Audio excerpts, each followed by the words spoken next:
In Ironview Penitentiary, a black inmate was about to learn just how far a white prison guard would go to keep him in line. What started as a minor disciplinary warning spiraled when Sergeant Ray Kincaid, the prison's most feared enforcer, made it personal. Elijah Boone wasn't just another inmate counting down time. For 15 months, he had endured the slow grind of a corrupt system, known for his calm defiance, sharp intellect, and the quiet way other inmates listened when he spoke. When Kincaid orchestrated a bogus contraband charge, landing Boone in solitary confinement, he had no idea he was messing with a man who had spent years outmaneuvering power-hungry bureaucrats on the outside. Boone didn't fight back with fists. He fought with strategy, patience, and an understanding of how to turn oppression into an uprising. What began as a routine abuse of power would become a reckoning that shook Ironview to its foundation. The warden, the officers, and even the Department of Corrections would never forget the day Sergeant Ray Kincaid finally learned that not every inmate can be broken. Before we jump back in, tell us where you're tuning in from, and if this story touches you, make sure you're subscribed because tomorrow I've saved something extra special for you. The fluorescent lights flickered to life at 0500 hours in Alpha, wing of Ironview Penitentiary, casting harsh shadows across the concrete corridor. The sound of metal striking metal echoed through the cell block as Sergeant Ray Kincaid dragged his baton methodically along the bars, a morning ritual that served no purpose beyond announcing his presence. "Rise and shine, ladies." Kincaid's voice carried the thick drawl of rural Mississippi, where 3 generations of Kincaids had worn badges before him. "Count in 5. Inside cell A217, Elijah Boone opened his eyes before the lights came on. 15 months inside Ironview had synchronized his body to the institution's rhythms. He sat up on his thin mattress, feet finding the cold floor in practiced motion, and began folding his blanket with hospital corners, a habit that predated his incarceration. "Slick," he murmured to his cellmate, who groaned and rolled toward the wall. "Get up, Kincaid's on today." Javon, Slick Merriweather, cursed under his breath. "That cracker again? Thought he was on B-wing this week." "Change the rotation," Boone replied, his voice low and measured. "Heard Williams talking about it yesterday." Slick swung his legs over the edge of the top bunk. "Man's got a hard-on for Alpha. For us." Boone didn't respond. No need to state the obvious. Alpha Wing housed predominantly black inmates, and Kincaid's preference for the assignment wasn't coincidental. The barred door slid open with a mechanical hiss, and inmates filed out for morning count, standing at attention beside their cells. Boone's 6'2" frame commanded a natural dignity that neither prison jumpsuits nor steel bars could diminish. At 34, the former community organizer still carried himself with the posture of someone accustomed to speaking to crowds, to being heard. Kincaid moved down the line, his pale blue eyes lingering on certain inmates longer than others. When he reached Boone's cell, he paused. "Bed's not regulation, Boone," he said, gesturing with his baton toward the cell. Boone's expression remained neutral. "Sir, the bed is made to code." Kincaid's mouth twitched. "You questioning my assessment, inmate?" "No, sir. Just stating a fact." A flash of irritation crossed Kincaid's face. At 47, the sergeant's features had hardened into permanent lines of disapproval. The creases around his eyes deepened as he stepped closer to Boone, close enough that the inmate could smell stale coffee and cigarettes. "Facts, is it?" Kincaid nearly whispered. "Well, here's a fact for you. I write up what I see, not what you think you know." Slick shifted his weight, a subtle movement that Boone registered without looking. "Stay still," he thought, hoping his cellmate would read the energy. Challenging Kincaid now would only feed the man's hunger for confrontation. "Yes, sir," Boone replied, gaze fixed on the wall behind Kincaid's head. The sergeant lingered a moment, longer before moving on, dissatisfied with the lack of reaction. Boone exhaled slowly through his nostrils, his heartbeat steady despite the encounter. Another day, another performance of submission. The real battle was in refusing to let Kincaid see him flinch. The cafeteria buzzed with morning tension, metal trays clattering against tables as inmates settled into their unspoken territories. Boone sat with his usual group, Slick to his right, a younger inmate named Deshawn across from him, and 3 others forming a loose circle of protection in the exposed space. "Kincaid's on some bullshit today," Slick muttered, shoveling powdered eggs onto a piece of toast. "Looking for any excuse?" Boone nodded slightly, his attention caught by movement across the room. 2 young inmates, one black, one Latino, were arguing in hushed, intense tones at the corner table.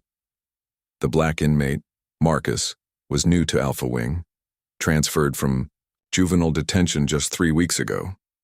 The tension in his shoulders and the quick, nervous glances he cast around the room signaled trouble. "Hold up," Boone said quietly, setting down his spoon. Before he could rise, Officer Nate Hill appeared, at the edge of the cafeteria. The young guard was new, maybe 6 months into the job, with a lean build and watchful eyes that hadn't yet hardened into indifference. Boone had marked him as different, not friendly, but not needlessly cruel either. Still, he was too green to recognize brewing violence before it exploded. Boone caught Slick's eye and tilted his head toward the corner. Slick nodded, understanding the silent communication honed through months of shared confinement. "I got right, you take left," Slick murmured. They rose casually, separating to approach the tension from different angles. Boone reached Marcus, first sliding onto the bench beside him with deliberate calm. "Morning, young blood," he said conversationally. "Everything good here?" Marcus stiffened, his hand clenched around a plastic spork. "This ain't your business, old head." The Latino, inmate Ramirez, if Boone remembered correctly, leaned back slightly, relief flickering across his face at the interruption. "Actually, it is," Boone replied, keeping his voice friendly but firm. "See, whatever happens in here affects all of us. CO's watching, Kincaid's looking for any reason today." Marcus's eyes darted to Officer Hill, who was indeed observing them, while pretending to check something on his clipboard. "Man disrespected me," Marcus insisted, though his voice had lost some of its edge. "And there's a time and place to address that," Boone said. "This ain't it. Not with Kincaid hoping to fill those solitary cells." Slick had positioned himself casually next to Ramirez, engaging him in mundane conversation about the upcoming basketball rotation. The tension around the table gradually dissipated as both young men found a way to save face without escalation.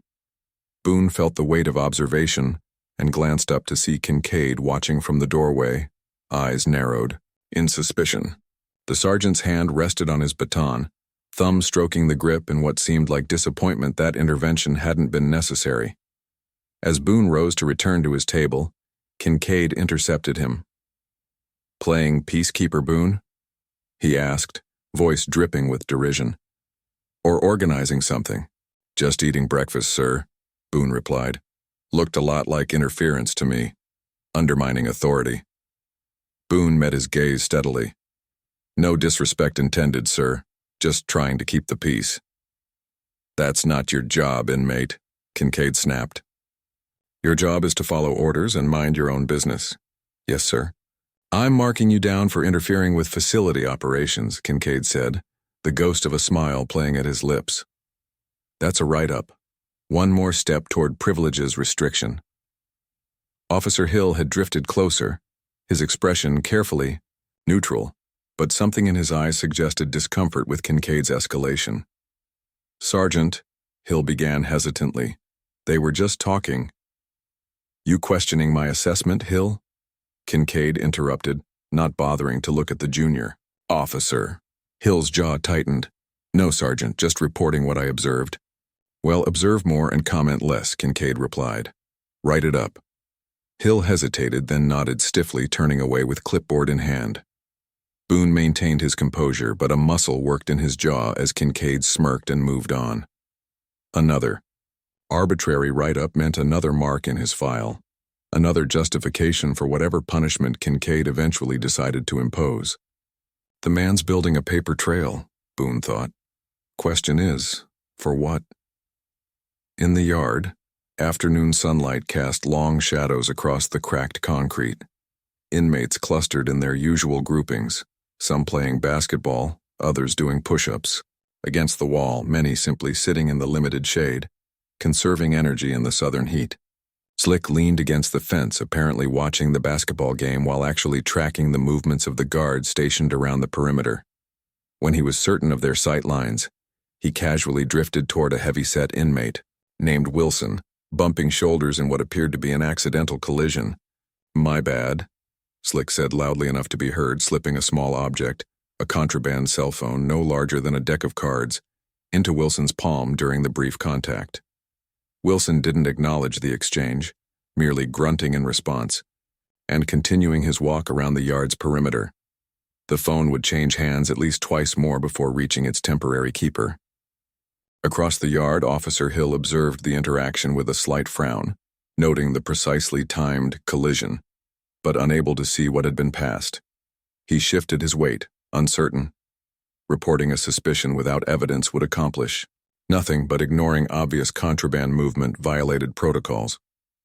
Before he could decide, a commotion erupted near the weight bench, two inmates shoving each other while others quickly formed a circle around them. Hill moved toward the disturbance, torn between duty and the instinct that this might be a diversion. Sergeant Kincaid reached the scene first, baton already drawn. He shoved through the gathered inmates and grabbed the smaller of the two combatants by the collar, yanking him backward with unnecessary force. The inmate stumbled and fell hard onto the concrete. "On your face!" Kincaid barked, pressing his baton against the man's neck while he lay stunned. Hill arrived as the second inmate was being restrained by another officer. The fallen inmate wasn't resisting, already lying prone with his arms extended. Yet Kincaid continued to press the baton against his neck, forcing his face into the rough concrete. "Sergeant," Hill said quietly, "I've got him." Kincaid didn't ease the pressure. "You've got nothing, Hill. Back the hell up." The inmate beneath him made a choked sound as the baton dug deeper. Blood began to seep from a scrape on his cheek. Hill's hand moved instinctively toward his radio, then stopped. Who would he call? What would he report? That a senior officer was using excessive force on a compliant inmate? The warden wouldn't care. The other guards would close ranks, and tomorrow he'd still have to work alongside Kincaid. His hesitation lasted only seconds, but it felt like a lifetime. A moment where principle collided with self-preservation and lost. "Yes, sir," Hill said, finally stepping back. Kincaid flashed him a knowing look before hauling the inmate to his feet and marching him toward the building. Hill remained rooted in place, the taste of compromise bitter on his tongue. Across the yard, Elijah Boone observed the entire exchange, cataloging not just Kincaid's brutality, but also the flicker of conscience that had crossed Hill's face before he backed down.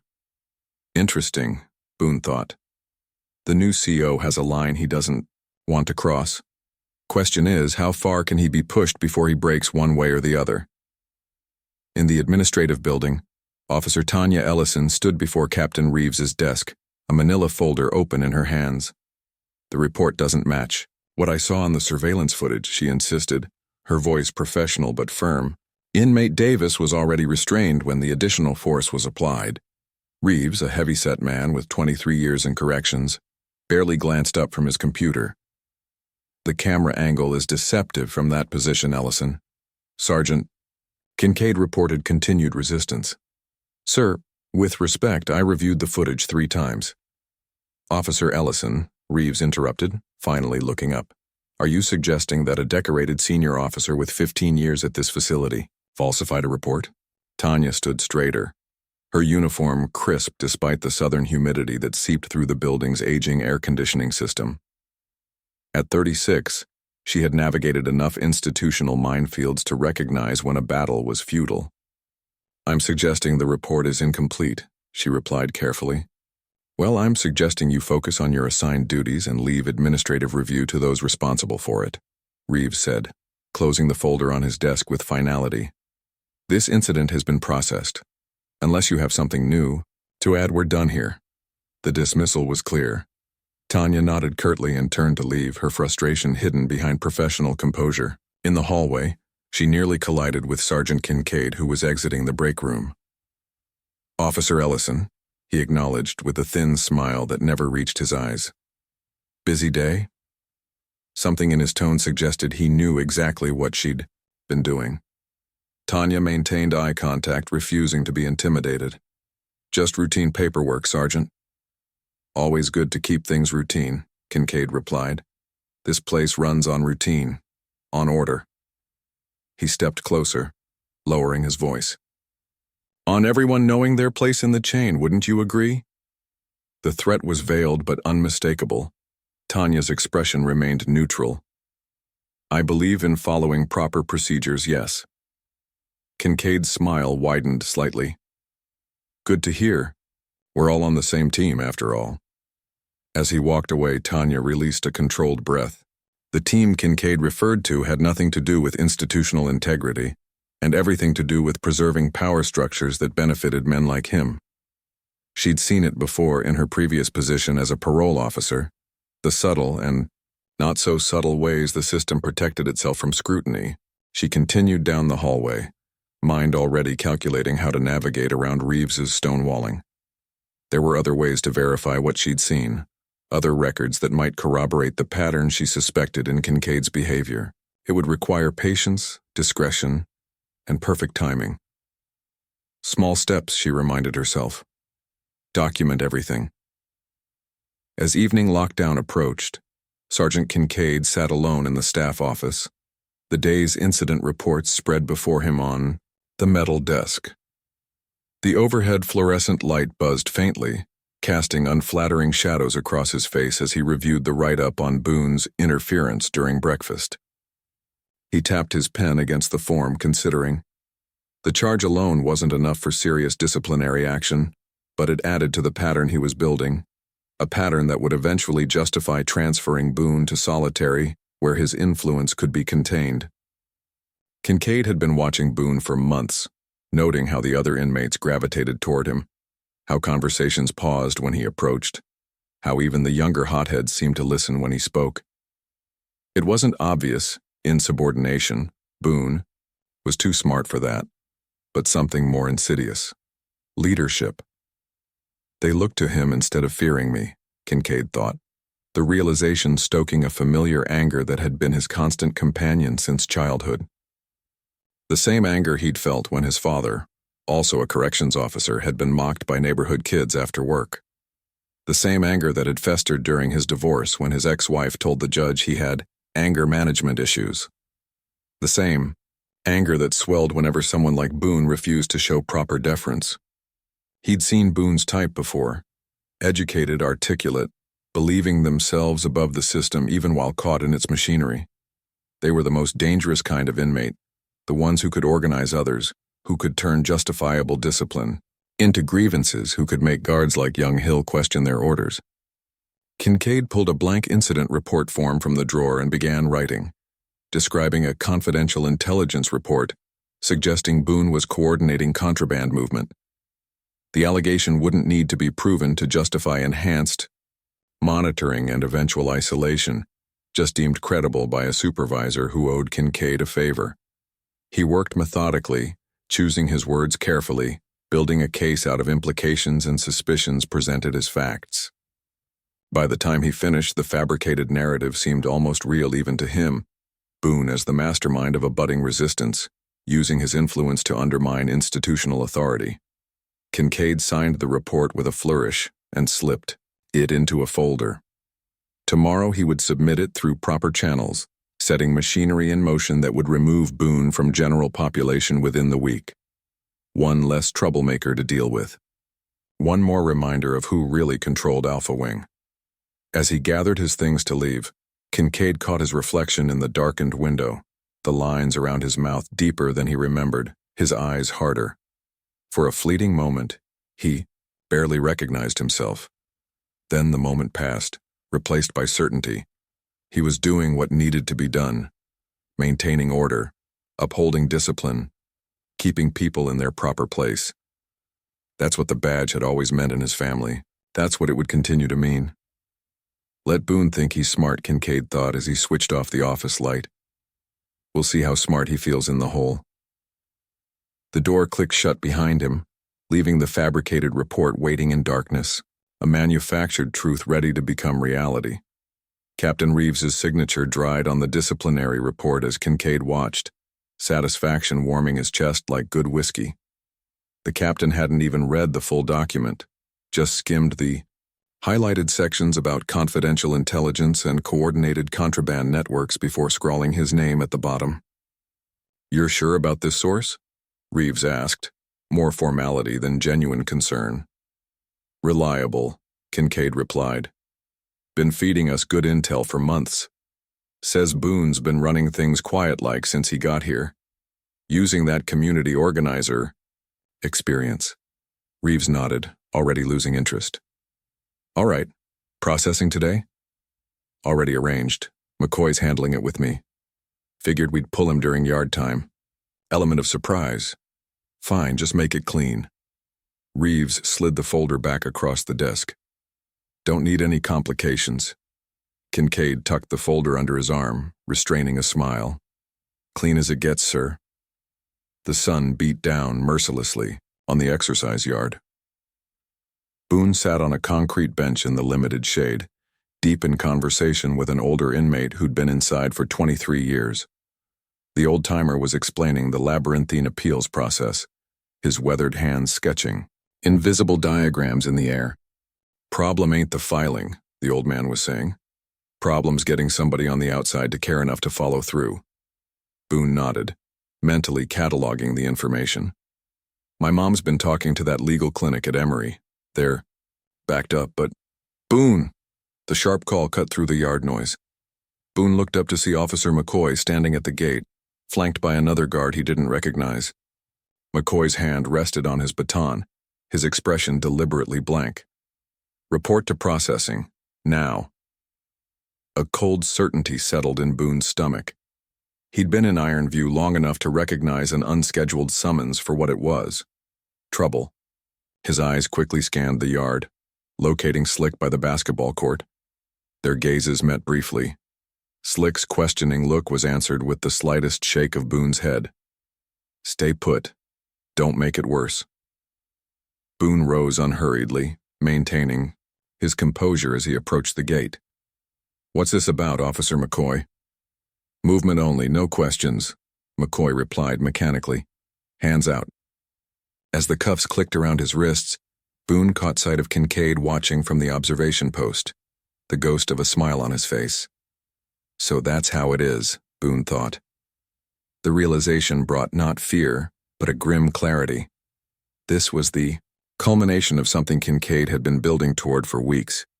"Contraband organization," Warden Drennan read from the report, his voice flat with disinterest. "Unauthorized communication networks, intimidation of potential witnesses." He glanced up at Boone. "Serious charges, inmate." The administrative hearing room was small and airless, containing only a metal table and 4 chairs. Boone sat across from Drennan, with Kincaid positioned at the warden's right hand like a trusted advisor. No representative for Boone was present. No counsel, no witness, no advocate. "I respectfully request to know the evidence against me, sir," Boone said, his voice steady despite the growing certainty of what was happening. Drennan's expression didn't change. "Information came through confidential channels. For security reasons, specifics cannot be disclosed. I'm entitled to know my accuser." "You're entitled to this hearing, which you're receiving," Drennan replied. "Administrative Directive 306 allows for confidential intelligence to be considered without disclosure when security concerns are present." Boone recognized the circular logic, the perfect bureaucratic trap. Without knowing the specific allegations, he couldn't effectively refute them. Yet the security concerns prevented him from learning those specifics. "I deny all charges," Boone said clearly, "and I request that this hearing be postponed until I can have representation present." Kincaid shifted slightly, a subtle tell of impatience. Drennan consulted another page of the report. "Request denied," the warden said. "Given the serious nature of these security concerns, immediate administrative action is required." He made a notation on the form before him. "Inmate Boone, based on the evidence presented, you are remanded to administrative segregation pending further investigation. Minimum 30 days, subject to extension." Boone's expression remained neutral, though his pulse quickened. 30 days in solitary was just the beginning. He'd seen how extensions worked, how 30 days became 90, became 6 months. "Sir, there's been no evidence presented," Boone pointed out. "Only accusations." Drennan looked up, irritation finally breaking through his bureaucratic mask. "The decision is made, inmate. You'll be transferred immediately. Consider yourself fortunate. These charges could merit transfer to maximum security." The threat hung in the air between them. Boone understood the message. Accept solitary without further protest, or risk being shipped to a facility where Kincaid's brand of discipline would seem gentle by comparison. "If there's nothing else," Drennan continued, already gathering his papers, "this hearing is concluded." As the guards moved to escort Boone out, he locked eyes with Kincaid. The sergeant's expression betrayed a flicker of disappointment. He'd clearly hoped to provoke a reaction, to see Boone lose control. The realization steeled Boone's resolve. He wouldn't give Kincaid that satisfaction. Not now. Not ever. Slick paced the narrow confines of his cell, tension radiating from his lean frame. It had been 6 hours since Boone's removal from the yard, and the whispers were already circulating. Solitary confinement, contraband charges, 30 days minimum. "Bullshit," he muttered, punching his palm. "Complete bullshit." The cell door slid open for afternoon count. Slick stepped out mechanically, mind racing. This wasn't random. Kincaid had been building toward something, and now Boone was isolated, cut off from information and allies. As he stood at attention, Slick scanned the line of inmates, noting the uneasy glances, the whispered exchanges quickly silenced by approaching guards.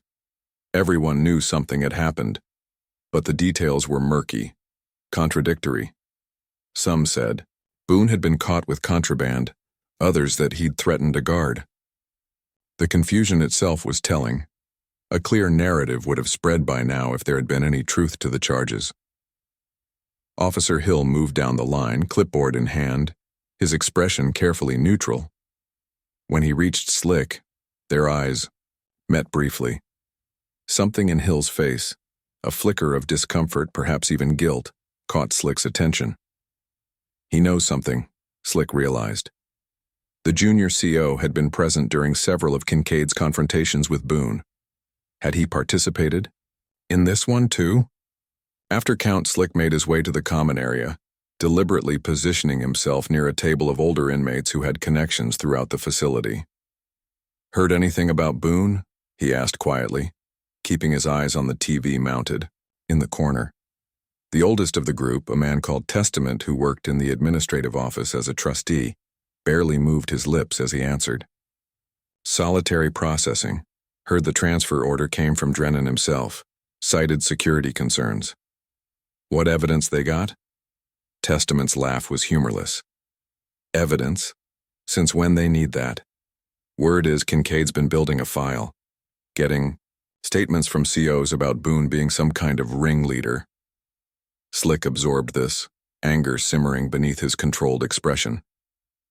"Anyone sign off on these statements besides Kincaid?" McCoy backed him, maybe others. Testament's eyes darted toward the guard station. "Better cool it for now, too many eyes."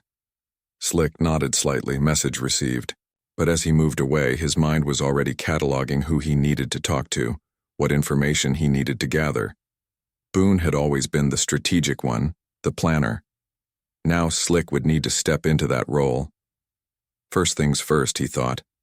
Find out who fed Kincaid information, and what they claimed to know. Officer Tanya Ellison approached the records clerk with practiced casualness, her request prepared. "Need to check something in the Davis incident from last week," she said, sliding a requisition form across the counter. "And if you've got the Boone administrative transfer from today, I need to cross-reference a detail for the shift report." The clerk, an older woman who generally appreciated Tanya's thoroughness, barely glanced at the form before typing into her computer. Her expression shifted subtly as she read something on the screen. "Davis files available," she said. "But there's a restriction on the Boone case. Access limited to level 3 and above." Tanya maintained her professional demeanor despite her surprise. Level 3 meant senior staff only, captains and above. That's unusual for a standard administrative transfer. The clerk shrugged. Just following what's in the system. You'd need Warden Drennan's authorization to access it.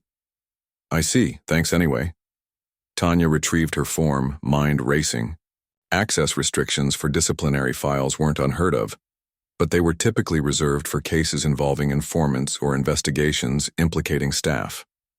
For a simple contraband allegation, the security seemed excessive, unless there was something in the file that wouldn't stand up to scrutiny. She made her way to Warden Drennan's office, rehearsing her approach. The warden was known for his political instincts more than his correctional expertise. He cared about avoiding scandals, maintaining relationships with the right officials, and ensuring his annual performance metrics looked good on paper. His assistant waved her in after a brief wait. Drennan looked up from his computer with the practiced smile of a career bureaucrat. Officer Ellison, what can I do for you? Tanya stood at ease, her posture respectful but not deferential.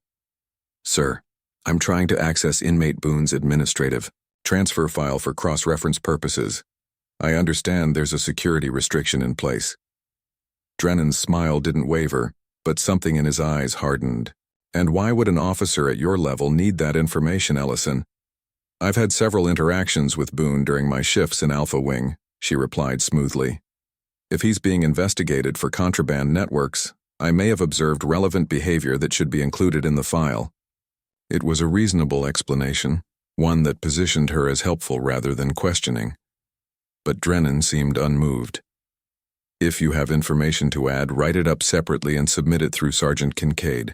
He's coordinating the investigation. Drennan turned his attention back to his computer, a clear dismissal. The file remains restricted. Tanya hesitated, weighing how far to push. Sir, with respect, standard protocol for administrative transfers includes notification to all officers who regularly interact with the inmate. I haven't received any. Officer Ellison, Drennan interrupted, looking up again with visible irritation. This is not a standard case. The restrictions are in place for legitimate security concerns. If you have specific questions about your duties regarding inmate Boone, direct them to your immediate supervisor. The rebuff was unambiguous. Tanya nodded curtly. Yes, sir. Thank you for clarifying. As she left the office, her suspicions crystallized into certainty. Something about Boone's case didn't follow protocol, and the administration was actively working to limit access to the details. The question was whether this was routine corruption, Kincaid abusing his authority with Drennan's tacit approval, or something more complex. Either way, she needed more information, and the official channels were now closed to her.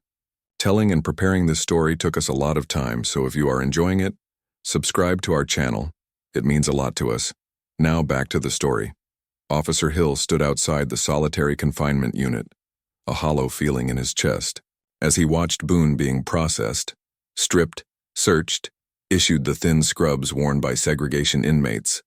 The former community organizer's dignity remained intact throughout the humiliating procedure, his face a mask of composed resilience. Hill had been assigned to transport duty at the last minute, a change to the roster that Kincaid had made personally. It wasn't coincidence.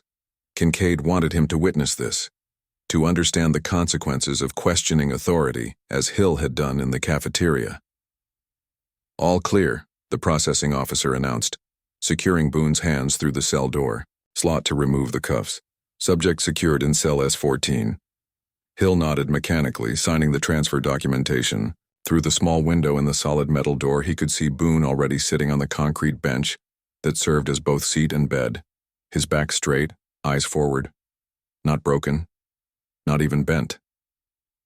Something about that posture, that refusal, to be diminished, twisted in Hill's chest.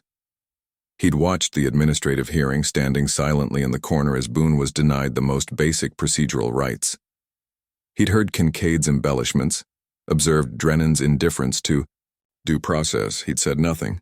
And now a man was locked in a concrete box on the strength of allegations Hill knew to be exaggerated, if not entirely fabricated. As he walked back through the series of security doors separating solitary from the main facility, Hill felt increasingly isolated from his fellow officers. During his training, he'd imagined corrections work as maintaining order, enforcing rules consistently and fairly. Reality had proven messier, more morally ambiguous. But this calculated targeting of an inmate who'd done nothing worse than command respect crossed a line he hadn't anticipated having to confront so soon. What are you going to do about it? The question formed in his mind, uncomfortably insistent. For now, he had no answer. In the darkness of cell S14, Elijah Boone sat motionless, allowing his eyes to adjust to the dim light filtering through the small window in the door. 30 days, minimum. He'd survived worse, but the timing concerned him. The contraband phone network had been making progress, documenting abuses, building a case, establishing outside contacts. Now, at a critical juncture, he'd been removed from the equation. Not coincidence, he thought. Someone had talked, or Kincaid had pieced enough together to act. Either way, the plan would need to adapt. He ran his fingers along the rough concrete wall beside the bench, feeling the shallow marks left by previous occupants, tallies of days, initials, crude messages of defiance or despair. Common knowledge held that guards checked regularly for new markings, painting over anything that appeared. But Boone knew from previous stints in segregation that they rarely did more than a cursory visual inspection. His thumbnail found a small depression in the concrete, a natural imperfection near the floor where the wall met the bench. There, using the edge of his ID card that had been returned to him after processing, he began to scratch a small, seemingly random pattern of dots and lines. To an untrained eye, it would look like idle scratching. To someone versed in the simple code he'd established months ago with Slick and a few trusted others, it was the beginning of a message. Still here. Plan continues. S must lead now.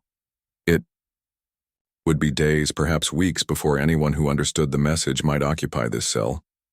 But patience had always been Boone's strength. The seeds he'd planted during his 15 months at Ironview wouldn't die because of his absence. If anything, Kincaid's heavy-handed tactics might accelerate their growth. Boone leaned back against the wall, settling in for the long darkness ahead. In his mind, he began composing more messages, planning more coded communications. Kincaid thought he'd silenced a troublemaker, isolated a leader. What he'd actually done was create a martyr, and martyrs, Boone knew from his organizing days, could sometimes accomplish more from behind the scenes than they ever could from the front lines. Time dissolved in solitary confinement, without windows, with lights that never fully dimmed, with meals that arrived at seemingly random intervals. Boone's sense of days passing became abstract, theoretical. He'd been counting, scratching small marks on the underside of his concrete bench where they wouldn't be immediately visible, but even he wasn't certain if his tally was accurate. 16 days. Maybe 17. The isolation was a weapon designed to break minds. Boone had known men who entered solitary lucid and emerged hollowed out, muttering to themselves, jumping at shadows. The human brain wasn't built for this emptiness, this sensory deprivation punctuated by bursts of deliberate psychological assault, random flashlight beams through the door slot at night, the cacophony of a guard accidentally dropping his equipment outside the cell. Meals skipped without explanation. Boone lay on his back, eyes closed, controlling his breathing. 8 seconds in, hold for 4, 8 seconds out. The meditation technique grounded him, kept the walls from closing in. When the darkness behind his eyelids began to swim with colors and patterns, the brain desperately manufacturing stimulation, he would open them, focusing on a small crack in the ceiling, tracing its path with deliberate attention. Stay present. Stay here. But here was a void, and sometimes his mind slipped sideways into memory, into the past. Today it was the courtroom. The defendant will rise. Elijah Boone stood at the defense table, his borrowed suit jacket slightly too tight across the shoulders. His court-appointed attorney, overworked, undertrained, and clearly uninterested in the case, shuffled papers beside him without looking up. Judge Marlon Cobb peered down from the bench, his jowls arranged in an expression of perpetual disapproval. At 68, he was an institution in the county courthouse, known for his tough-on-crime approach that somehow always seemed toughest when the defendants looked like Boone. "Mr. Boone, this court has reviewed the evidence presented and finds the testimony of Officer Daniels to be credible and compelling. The substances found in your vehicle tested positive for cocaine, a Schedule II controlled substance. Your claim that the drugs were planted is unsupported by any evidence beyond your own self-serving testimony." Boone's attorney shifted uncomfortably, but said nothing.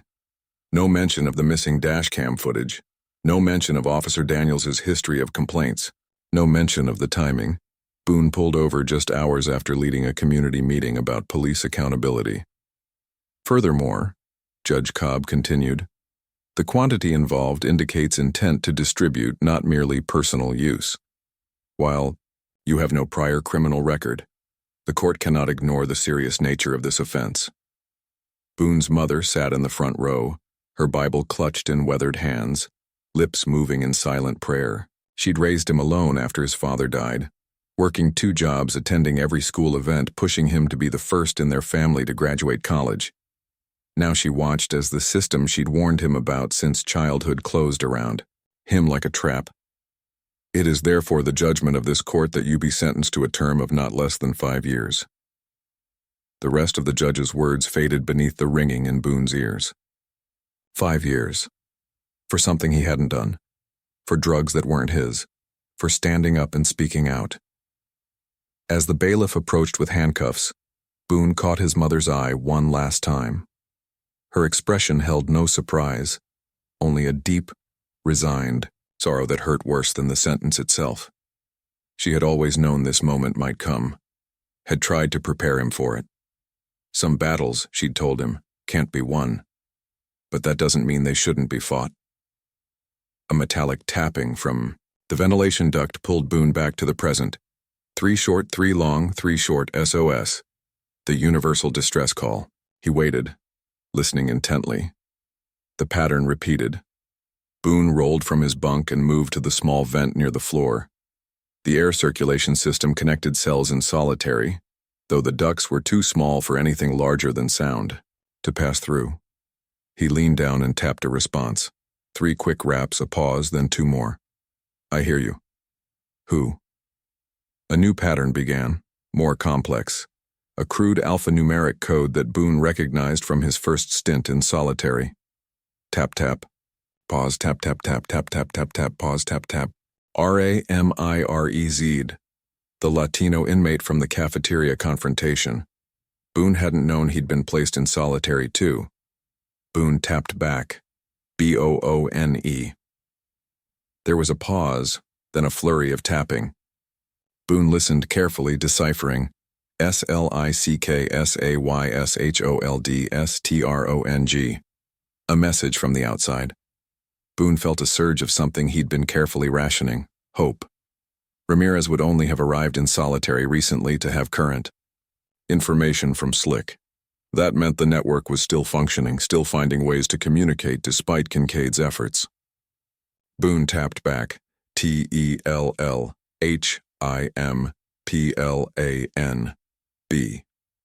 Another pause, then WILLDO.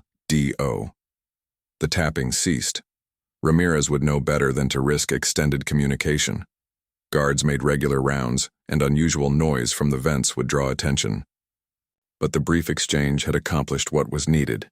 Confirmation that resistance continued, that Boone's removal hadn't ended the movement. Plan B had been Boone's contingency for exactly this scenario, his removal from general population. It centered on documentation, on gathering evidence of abuse too compelling to be ignored. The contraband phone was crucial, as were the trusted inmates positioned in key work details throughout the facility. Boone returned to his bunk, mind clearer than it had been in days. The isolation wasn't just a prison within a prison.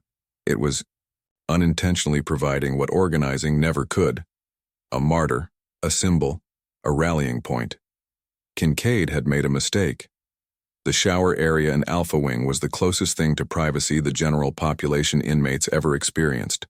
The guards monitored the entrance and exit, but the steam and the noise of running water created small pockets where conversations could happen unheard. Slick stood beneath the lukewarm spray, speaking quietly to the 4 men clustered around him, each from different informal power structures within Ironview. Wilson, who worked in the laundry. Testament, the administrative trustee. Diaz, who had connections among the Latino inmates. And Marcus, the young hothead from the cafeteria incident, now Slick's unlikely lieutenant. Phone still secure, Slick murmured, letting the water run over his face to obscure his lips from any watching cameras. Wilson's got it hidden in the laundry carts. We've been documenting shift patterns, guard rotations. That ain't enough, Marcus said, his voice low but intense. We need them caught in the act. Something too obvious to deny. Testament, the oldest of the group, shook, his head slightly. You talking about provoking them? That's dangerous ground, young blood. It's all dangerous, Marcus replied. Boone's sitting in the hole right now for doing nothing. Any of us could be next. Might as well make it count.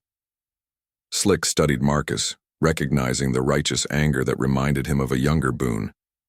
The kid had a point, even if his approach lacked nuance. We do it smart, Slick decided. Controlled situation.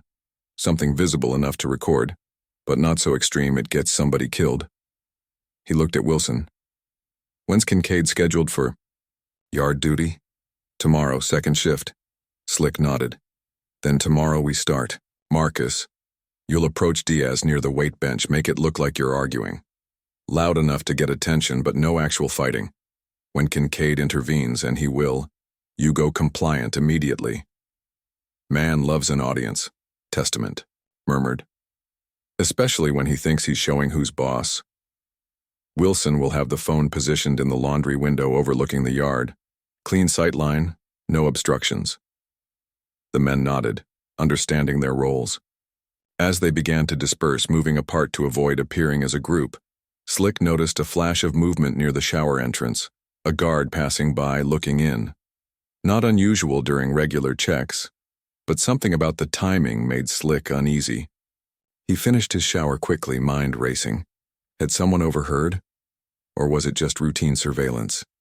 Either way, they'd committed to the plan now. There was no turning back. Officer Hill lingered outside the shower area, clipboard in hand, pretending to check off items on a maintenance list. He'd observed Slick gathering the small group, had noted the furtive conversation partially obscured by running water. His instincts told him something was being planned, something connected to Boone's transfer to solitary. Procedure dictated that he report any suspicious gathering to his supervisor. That supervisor would be Kincaid. Hill walked slowly down the corridor, conflicted. In the 2 weeks since Boone's removal, he'd watched Kincaid grow increasingly bold in his mistreatment of inmates, particularly those known to be associated with Boone. It was as if removing the calming influence had created a vacuum that Kincaid was filling with escalating cruelty. Yesterday, he'd witnessed Kincaid searching an inmate's cell, deliberately destroying family photos while claiming to check for contraband. The week before, he'd seen him withhold mail from another prisoner, claiming security concerns that were never documented. Each incident built upon Hill's growing certainty that what was happening in Alpha Wing wasn't justice or even proper corrections protocol. It was personal, vindictive, and increasingly reckless. As he turned the corner, he nearly collided with Officer Ellison. Sorry, he muttered, stepping aside. Tanya studied his face for a moment, noting his distraction. Everything all right, Hill? No, nothing was all right. But admitting that would require action, and Hill wasn't certain he was ready for the consequences. Fine, he replied, just thinking about something. Tanya's gaze was assessing as if she could see straight through his evasion. If you ever need to talk about something, my shift ends at 6. She paused meaningfully.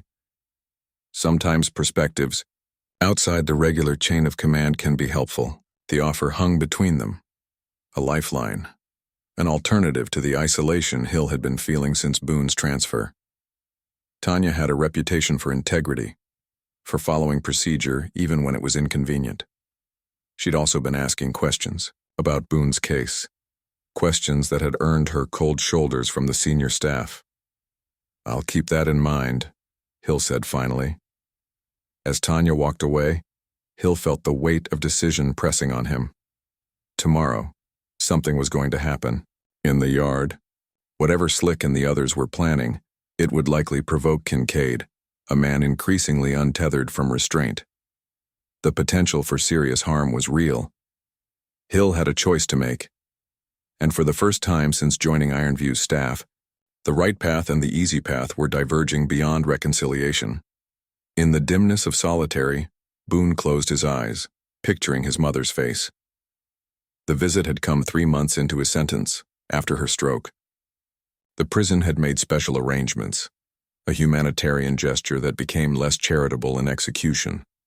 The visiting room was empty except for Boone, 2 guards, and his mother in a wheelchair, an attendant from the nursing facility standing behind her. The left side of her face drooped slightly, and her once fluid movements were now halting, her right hand trembling where it rested on the armrest. "You didn't have to come," Boone said softly, wanting to reach across and touch her hand, but knowing the guards would end the visit if he did. "The doctor said you should be resting." His mother's good eye fixed on him with the same fierce intelligence that had guided him throughout childhood. "My son in prison, and I'm supposed to rest?" Her speech was slurred but determined. "I raised you better than to give up when things get hard." "I'm not giving up," Boone assured her. "I'm figuring out the next move." She nodded slightly, the effort clearly taxing. "Good. Because this fight, and it's bigger than just you now. Those boys in there, they need someone to show them there's more than just surviving." Boone felt his throat tighten. His mother had always seen things clearly, had recognized his purpose often before he saw it himself. "I'm scared for you," she admitted, her voice dropping lower. "These people, they don't like being challenged." "I'm being careful," he promised, though both knew there were limits to caution inside these walls. Her trembling hand moved across the table, stopping just short of where his rested. Against regulations, but the guards didn't intervene. Perhaps even they couldn't bring themselves to deny this small comfort to a stroke-afflicted elderly woman. "Remember what your father always said," she whispered. "The truth don't cease to exist when it's ignored." It was the closest they could come to real reassurance, to acknowledging that what had happened to him, the planted drugs, the sham trial, the excessive sentence, was wrong, but not the end. As the attendant prepared to wheel her out, she said, one more thing that had stayed with Boone through the months since. "Sometimes God puts his strongest soldiers in the hardest battles. You keep fighting yours. I'll keep fighting mine." It was the last time he'd seen her. The nursing home was 4 hours away. The stroke had limited her mobility, and his phone privileges were restricted to once a month, calls she often couldn't take due to medical appointments. She was fighting her own battle, and he had no way of knowing if she was winning. The cell door slot opened with a metallic screech, breaking Boone's reverie.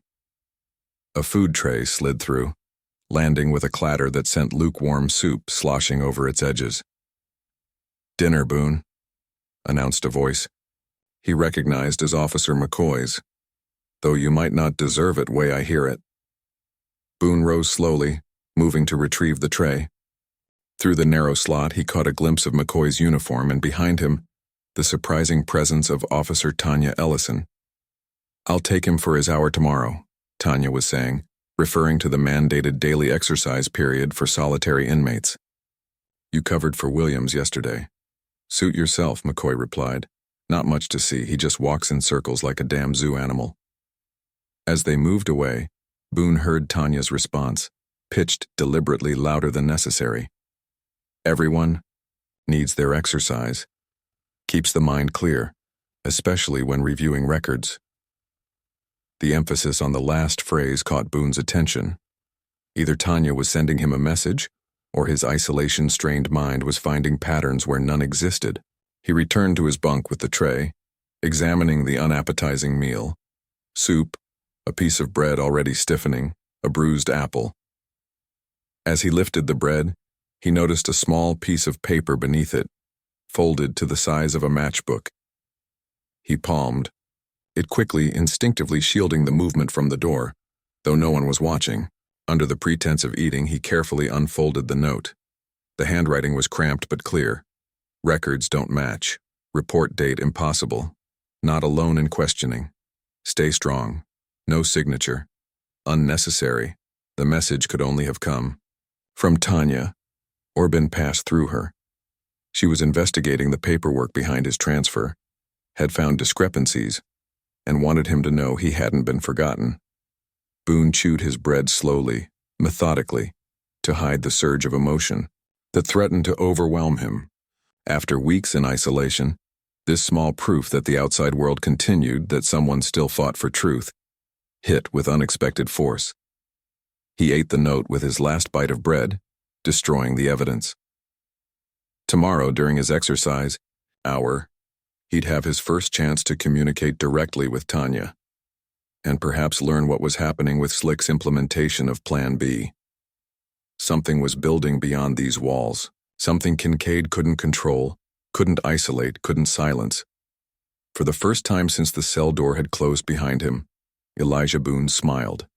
The yard shimmered under the afternoon sun, heat rising in visible waves from the cracked concrete. Inmates clustered in the limited shade, conversations muted by the oppressive temperature. In the guard tower, a correctional officer wiped sweat from his brow, his attention wavering in the southern summer heat. Slick moved casually toward the weight bench, nodding to Marcus, who was already there, methodically performing bicep curls with focused intensity. Their timing needed to be perfect. Kincaid was scheduled for yard duty in exactly 7 minutes, relieving the current officer who'd been visibly wilting for the past half hour. "We good?" Slick murmured, pretending to spot Marcus on the bench. Marcus didn't look up. "Ready. Wilson's got the window position. Phone's in place." Slick scanned the yard, locating the key players in their planned confrontation. Diaz lounged against the fence near the basketball court, apparently dozing but actually watching the guard rotation. Cal Peterson, Kincaid's unofficial enforcer among the guards, was stationed by the entrance gate, his mirrored sunglasses reflecting the yard as he chewed gum with mechanical precision. "Remember," Slick said quietly, "it's gotta look real, but don't actually throw hands, that's just asking for the whole." Marcus set the weights down with a controlled clang. "Man, I know the plan, been over it 10 times. "Then go over it an 11th, Slick replied, tension edging his voice. "Because if this goes wrong, it won't." Marcus stood, rolling his shoulders. "Trust me, I got this." The gate at the yard entrance opened with a metallic groan. Sergeant Kincaid strode through, clipboard in hand, already barking at 2 inmates who weren't standing clear of the threshold. Right on schedule. Slick caught Diaz's eye across the yard and gave an almost imperceptible nod. Showtime. Wilson positioned himself at the laundry room window, a perfect vantage point overlooking the exercise yard.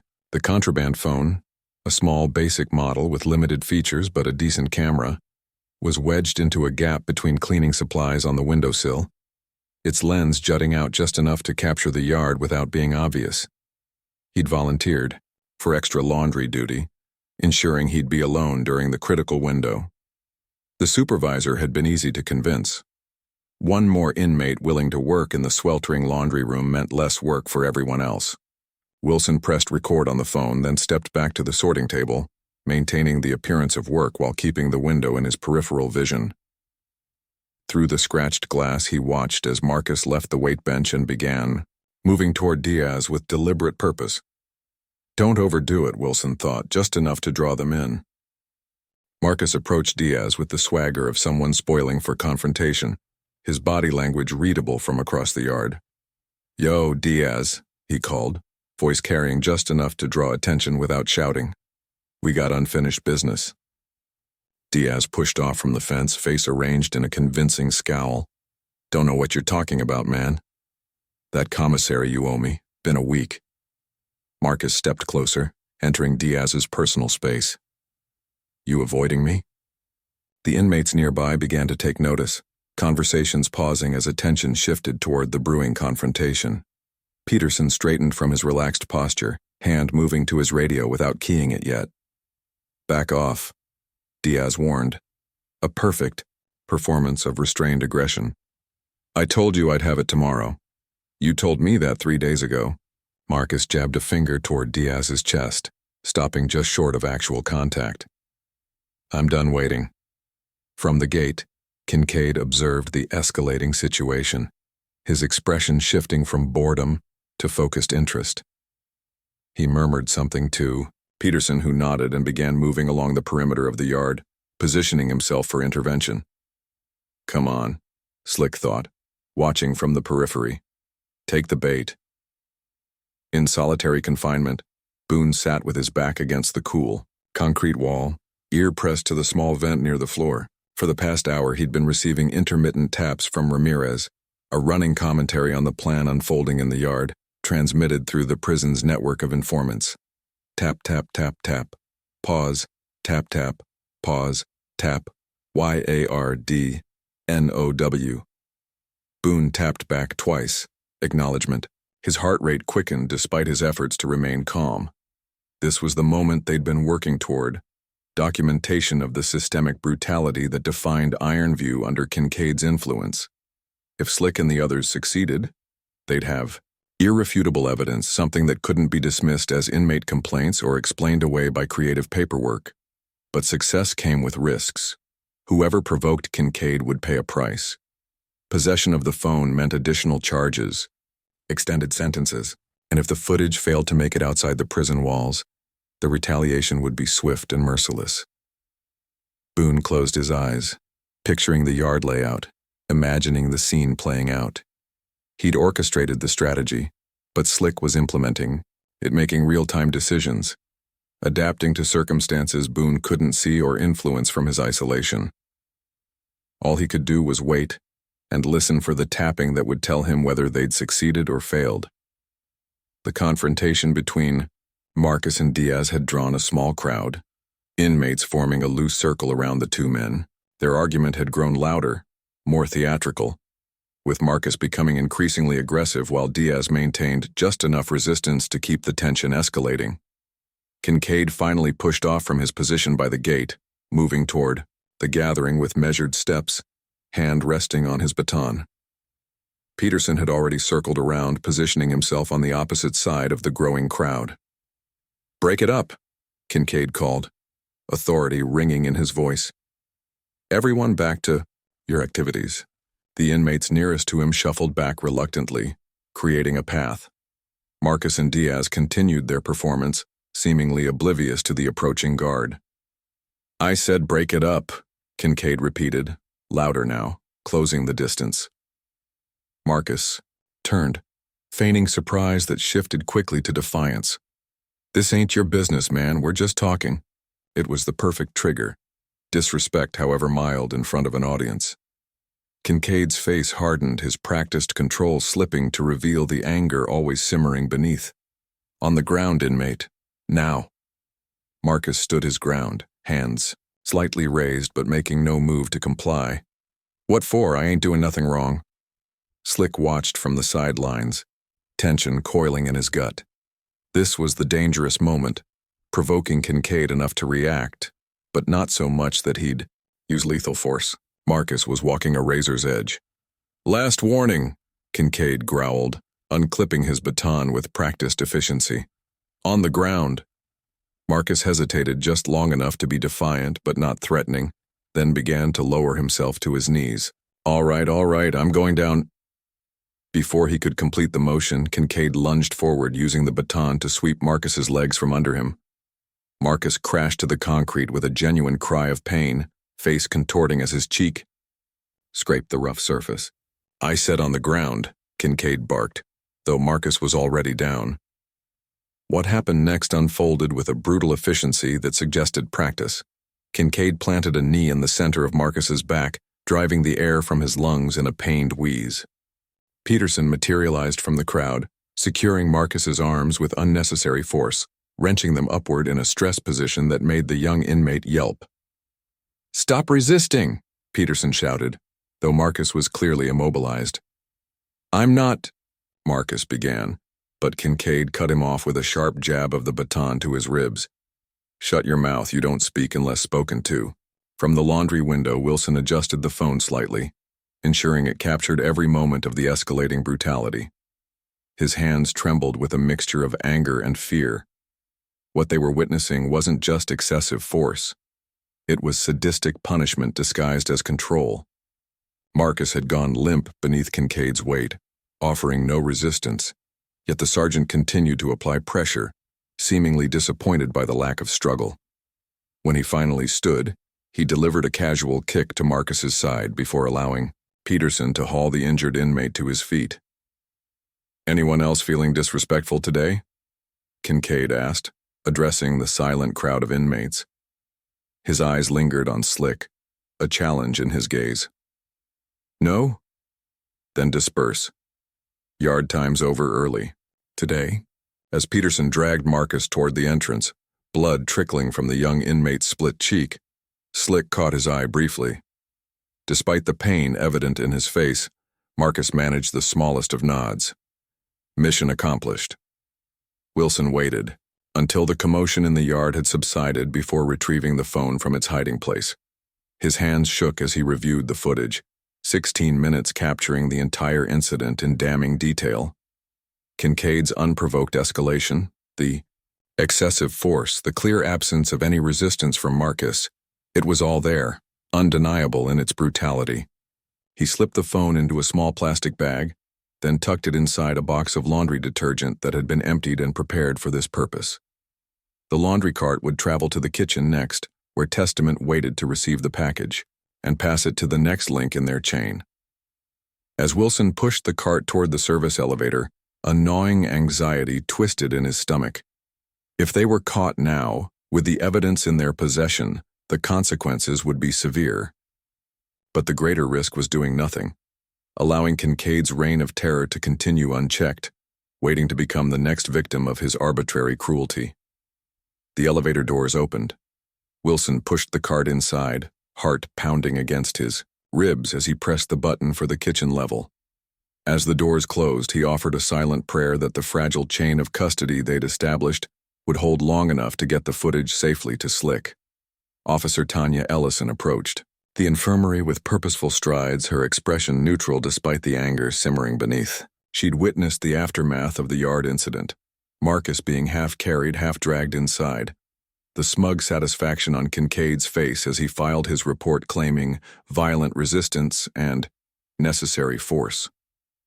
The infirmary door was unlocked, but guarded by Officer Reynolds, a veteran CO known for his loyalty to the old guard. "Need something, Ellison?" Reynolds asked, not bothering to conceal his wariness. "Following up on the incident report for inmate Jackson," she replied, using Marcus's surname with professional detachment. "Need his statement for the file." Reynolds shifted, blocking the doorway more completely. "Sergeant Kincaid already filed the complete report.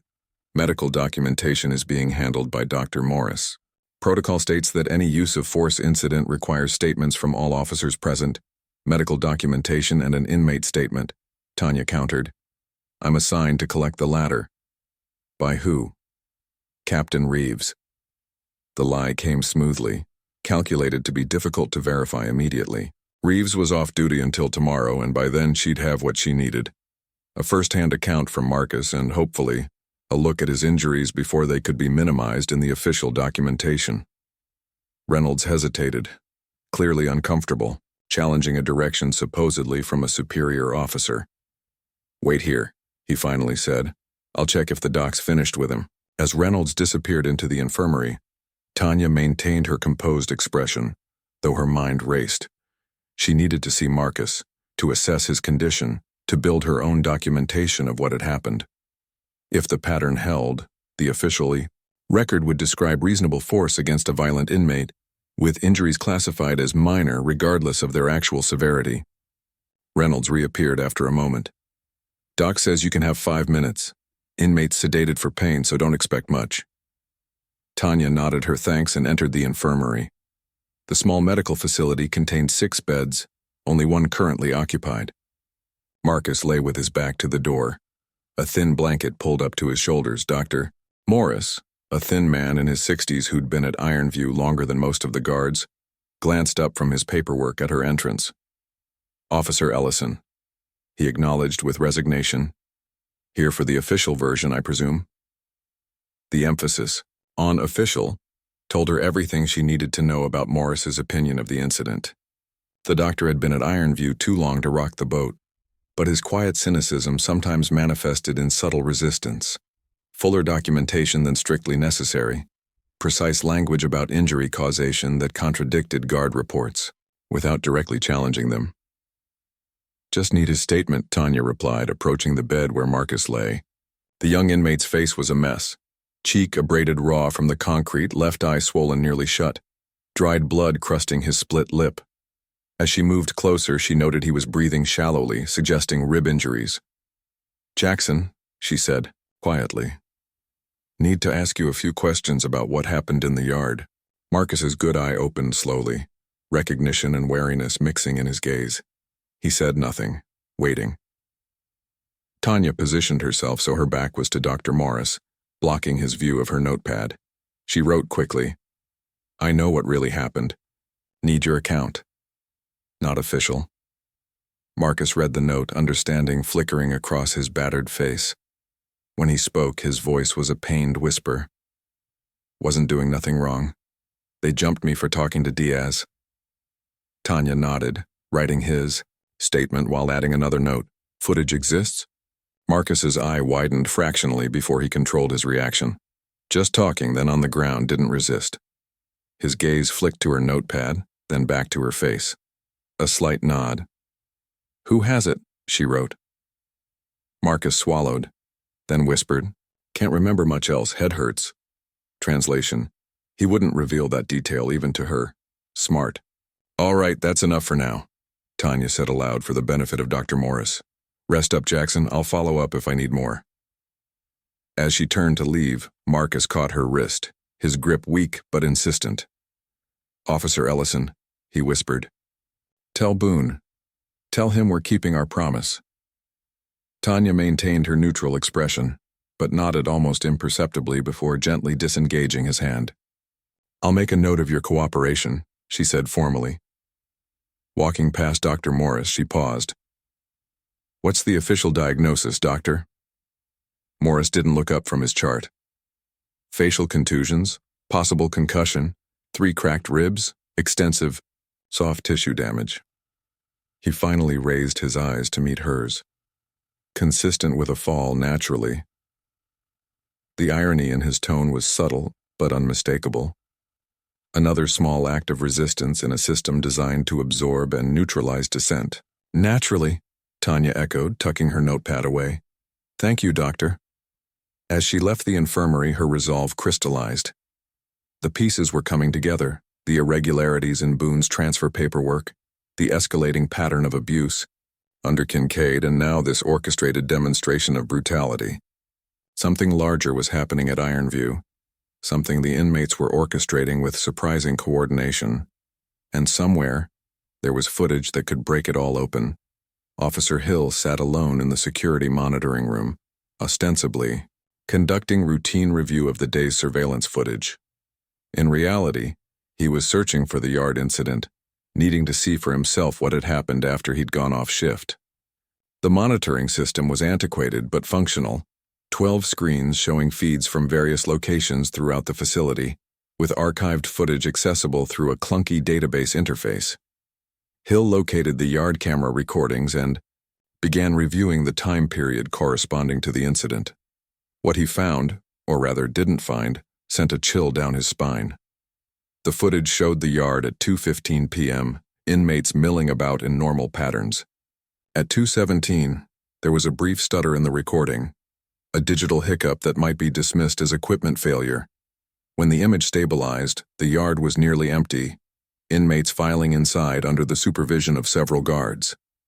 The entire confrontation had been neatly excised from the official record. Hill rewound and replayed the sequence, confirming what he'd seen. Someone had edited the security footage, removing approximately 10 minutes that would have shown the altercation between Marcus and Kincaid. This wasn't a glitch or malfunction. It was deliberate tampering, and it had happened within hours of the incident. He sat back in his chair, mind racing. The implications were staggering. This level of evidence manipulation required access to the security systems, authorization codes, and the technical knowledge to edit digital files without leaving obvious traces. It suggested not just individual corruption but systemic complicity, multiple staff members working together to conceal abuses. And if they were willing to go this far to hide a single incident of excessive force, what else might they be covering up? Hill checked his watch. He had 20 minutes before his replacement arrived for the next shift. Making a decision, he inserted a blank USB drive into the computer terminal and began copying the footage surrounding the edited segment, not the missing minutes themselves, which were gone from the system, but the evidence of tampering, the digital fingerprints of the cover-up. It wasn't proof of what Kincaid had done to Marcus, but it was proof that someone had gone to great lengths to hide whatever had happened.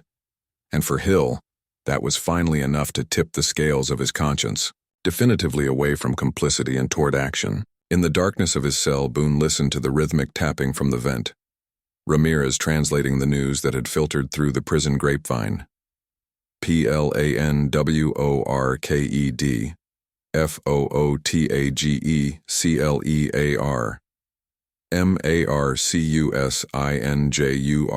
MARCUSINJUREDBUT. OK. Boone tapped back his acknowledgement, relief washing through him despite the cost. Marcus had paid a heavy price, deliberately provoking Kincaid's wrath, enduring a beating that could have been worse if the plan had gone awry. But they had their evidence now, undeniable visual proof of the brutality that defined daily life. In Ironview, the next steps would be the most dangerous, transferring the footage to the contraband phone's memory card, then finding a way to get that card outside the prison walls where the video could be uploaded and shared with media outlets, advocacy groups, and state oversight committees. They had prepared multiple routes, contingencies within contingencies, but every path carried risk. As night settled over the solitary wing, Boone's dinner arrived. A tray slid through the slot with the usual indifference. But as he lifted the stale bread, he found another folded note, this one bearing just 3 words in the same cramped handwriting as before. "We got it."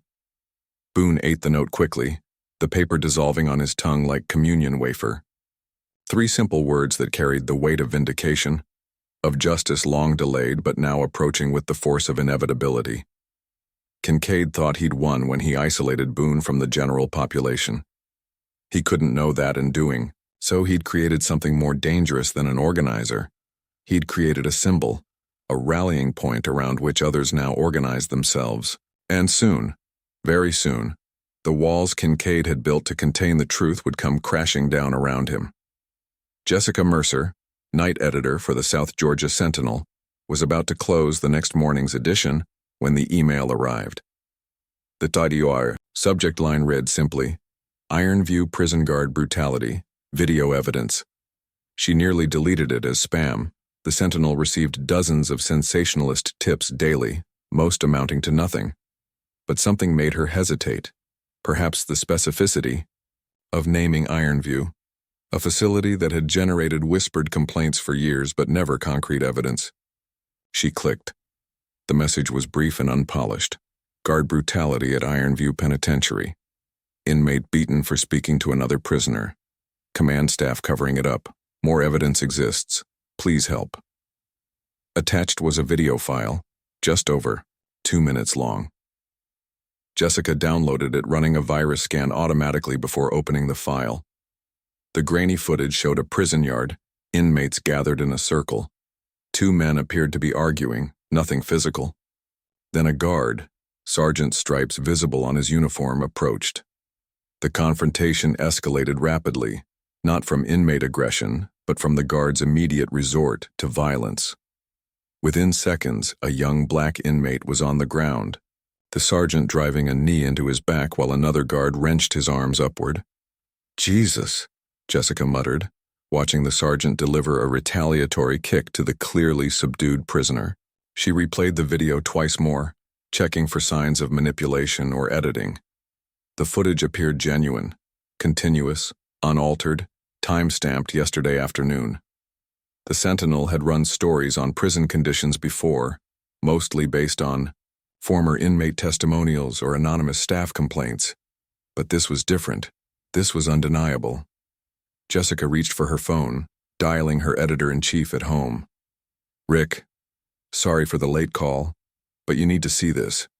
We're going to need to hold the front page." By 7 a.m., the video had aired on WSGA, the local CBS affiliate whose news director owed Jessica a favor. By noon, it had been picked up by regional stations across Georgia. By evening, segments were playing on national news networks, accompanied by grave-voiced anchors discussing prison reform and oversight failures. The footage was compelling precisely because of its rawness, the unedited brutality, the clear absence of provocation, the systematic way the guards worked together to subdue and punish an inmate who had offered no resistance. Experts interviewed on various networks pointed to specific violations of corrections protocols, excessive force guidelines, and potentially criminal battery. Prison reform advocates who had struggled for years to draw attention to conditions at facilities like Ironview suddenly found themselves fielding calls from journalists and politicians. Social media amplified the outrage, with the hashtag #IronviewTruth trending across platforms. Inside Ironview's administrative wing, Warden Curtis Drennan stared at the muted television in his office, watching his career implode in real time. "How the hell did this happen?" Drennan demanded, glaring at the assembled senior staff crowded into the conference room. His normally composed demeanor had fractured, revealing the panicked bureaucrat beneath. "Who let a goddamn phone into my facility?" No one answered. Kincaid sat rigidly in his chair, face flushed with barely controlled rage. Captain Reeves studied his hands. The other shift supervisors avoided eye contact, each silently calculating their own potential culpability and defense strategies. "The Department of Corrections has been calling me every 30 minutes. Drennan continued, pacing the length of the table. "The governor's office wants a full report by tomorrow morning. We've got protesters gathering at the main gate, and I've just been informed that the State Inspector General is assembling a team to investigate systematic abuses at Ironview." He stopped abruptly, planting his hands on the table and leaning forward. "So I'll ask again. How did an inmate get a phone into this facility, record a disciplinary action, and transmit that recording to the media without a single one of you noticing?" Kincaid cleared his throat. "Sir, this was orchestrated by Boone. He's been building a network since he arrived, manipulating younger inmates, corrupting procedures. That's why I had him transferred to solitary. I recognized the threat he posed." "And yet," Drennan replied icily, "he somehow managed this from isolation, which suggests either your assessment of his influence was correct, but your response wholly inadequate, or that someone else is responsible." His gaze swept the room, or that he had help from staff. The implication landed like a grenade, staff members shifting uncomfortably in their seats. "Effective immediately," Drennan announced. "All cells in Alpha Wing will be searched. Every inmate will be questioned. Every staff member who had contact with Boone or access to the yard during the incident will be interviewed by Internal Affairs." He straightened, adjusting his tie in a futile attempt to reclaim his authority. "If I discover that any of you had knowledge of this situation and failed to act, your termination will be the least of your concerns. Criminal charges for dereliction of duty are on the table." He gestured to Captain Reeves. "Organize search teams. I want Alpha Wing locked down within the hour. Confiscate everything, every book, every letter, every permitted electronic device. Tear the place apart if necessary." As the meeting dispersed, Kincaid remained seated, a vein pulsing visibly at his temple. Drennan paused beside him. "Sergeant," he said quietly, "your actions are at the center of this storm. I suggest you focus on damage control rather than vendettas against inmates. When the investigators arrive, they'll want your detailed account of the incident. The video doesn't show the whole story. Kincaid insisted. Jackson was inciting unrest, threatening another inmate. I followed protocol for subduing a resistant prisoner. Drennan's laugh was cold and brief. Save it for your statement. But understand this. If sacrificing you quiets this situation, I won't hesitate. He leaned closer. You've been useful, Kincaid, but no one is indispensable. The warden walked out, leaving Kincaid alone with the unmistakable sensation of ground shifting beneath his feet. Slick was in the shower when the alarm sounded. 3 short blasts signaling an immediate return to cells. He shut off the water and reached for his towel, mind racing. The timing was no coincidence. The footage must have leaked. As he dressed, quickly in the locker area, he heard the heavy footfalls of multiple guards approaching the cell block. Through the small window in the door, he glimpsed a team of officers in tactical gear assembling in the corridor, the prison's equivalent of a SWAT unit, used for cell extractions and riot control. A full sweep was coming. Slick hurried toward his cell, calculating rapidly. The phone had been passed to Testament after recording the footage, who had connected it to his cousin's laptop during a contact visit to transfer the video file to a USB drive. The drive had left the prison with the visitor, but the phone itself was still inside, currently hidden in Slick's Bible, the back cover hollowed out to create a concealed compartment. He reached his cell moments before the block gate slammed, shut behind him.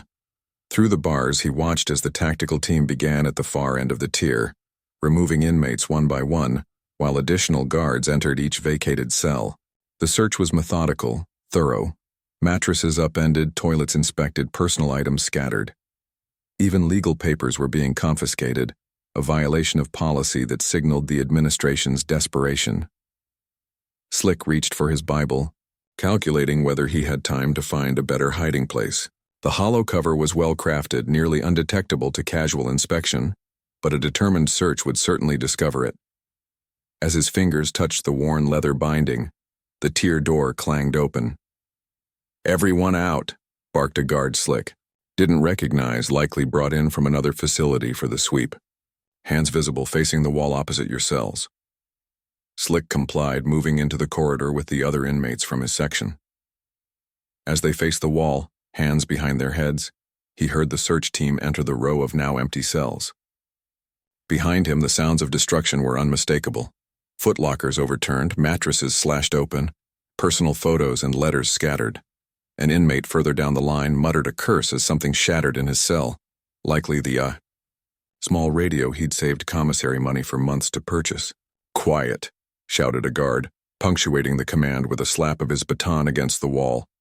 Slick closed his eyes briefly, visualizing his cell, the Bible placed on his small shelf. Would they recognize it as a hiding place? Would they even check religious materials or focus on more obvious contraband locations? The minutes stretched interminably as the search progressed. Finally, the guard behind them spoke. "Cell inspection complete. Return to your cells for count." As Slick turned, he caught sight of his cell, devastated like all the others, his few possessions strewn across the floor. He moved inside slowly, eyes scanning for his Bible. It lay open on the concrete, pages bent beneath it, but otherwise intact. Either they hadn't examined it closely, or the hiding place was better than he'd thought. The cell door slid shut behind him with a metallic finality. Only when he was certain no guards were watching did Slick retrieve the Bible, fingers trembling slightly as he checked the hollowed compartment in the back cover. The phone was still there, nestled in its hiding place. He exhaled slowly, replacing the Bible on the shelf before beginning to restore order to his demolished cell. They'd survived. The first countermeasure, but Slick harbored no illusions. This was just the opening move in what would become an increasingly dangerous game. "I want access to Boone, now." Kincaid's voice echoed down the corridor of the solitary confinement unit, his badge clutched in a white-knuckled grip. "Administrative interview regarding ongoing security concerns." Officer Tanya Ellison stood outside Boone's cell, clipboard in hand, her posture a study in professional detachment. She'd been conducting routine wellness checks when Kincaid arrived, trailed by 2 junior officers who looked distinctly uncomfortable. "Sergeant," she replied evenly. Inmate Boone is currently scheduled for medical evaluation following 23 days in isolation. Per Administrative Directive 415, psychological assessment takes priority over security interviews absent a direct emergency. This is an emergency, Kincaid snapped. That footage came from somewhere and Boone's behind it. I need to question him before he can communicate with anyone else. Tanya didn't move from her position outside the cell door. With respect, Sergeant, that determination needs to come from the warden directly. I've received no modification to standard protocols. Through the small window in the cell door, Boone sat motionless on his bunk, apparently meditating. If he was aware of the confrontation occurring outside, he gave no indication. Kincaid stepped closer to Tanya, lowering his voice. You've been poking around his case file, asking questions, getting mighty interested in Alpha Wing recently. It wasn't a question, but an accusation. Tanya met his gaze without flinching. I follow up on irregularities as part of my duties, Sergeant, as should any officer committed to facility integrity. You challenging my integrity, Ellison? I'm upholding protocol, she replied calmly. If you wish to interview inmate Boone outside scheduled procedures, I'll need written authorization from Warden Drennan specifying the emergency circumstances. Kincaid's face darkened, but he seemed to recognize the corner he'd been backed into. Creating a scene outside Boone's cell would only draw more scrutiny at a time when every action was potentially being documented. This isn't over, he said, voice tight with suppressed rage. When the investigation starts digging, a lot of interesting connections might surface. People asking the wrong questions, accessing files above their clearance, developing sympathies for inmates. Career-ending stuff. The threat hung in the air between them. Tanya's expression remained professionally neutral, but her response carried unmistakable resolve. We all answer for our actions eventually, Sergeant, some sooner than others. Kincaid's jaw clenched, but he backed away, gesturing sharply for his subordinates to follow. As their footsteps receded down the corridor, Tanya released a breath she hadn't realized she was holding.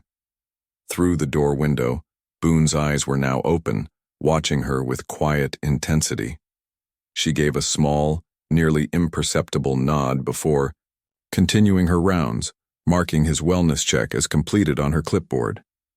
Neither spoke, but understanding passed between them nonetheless.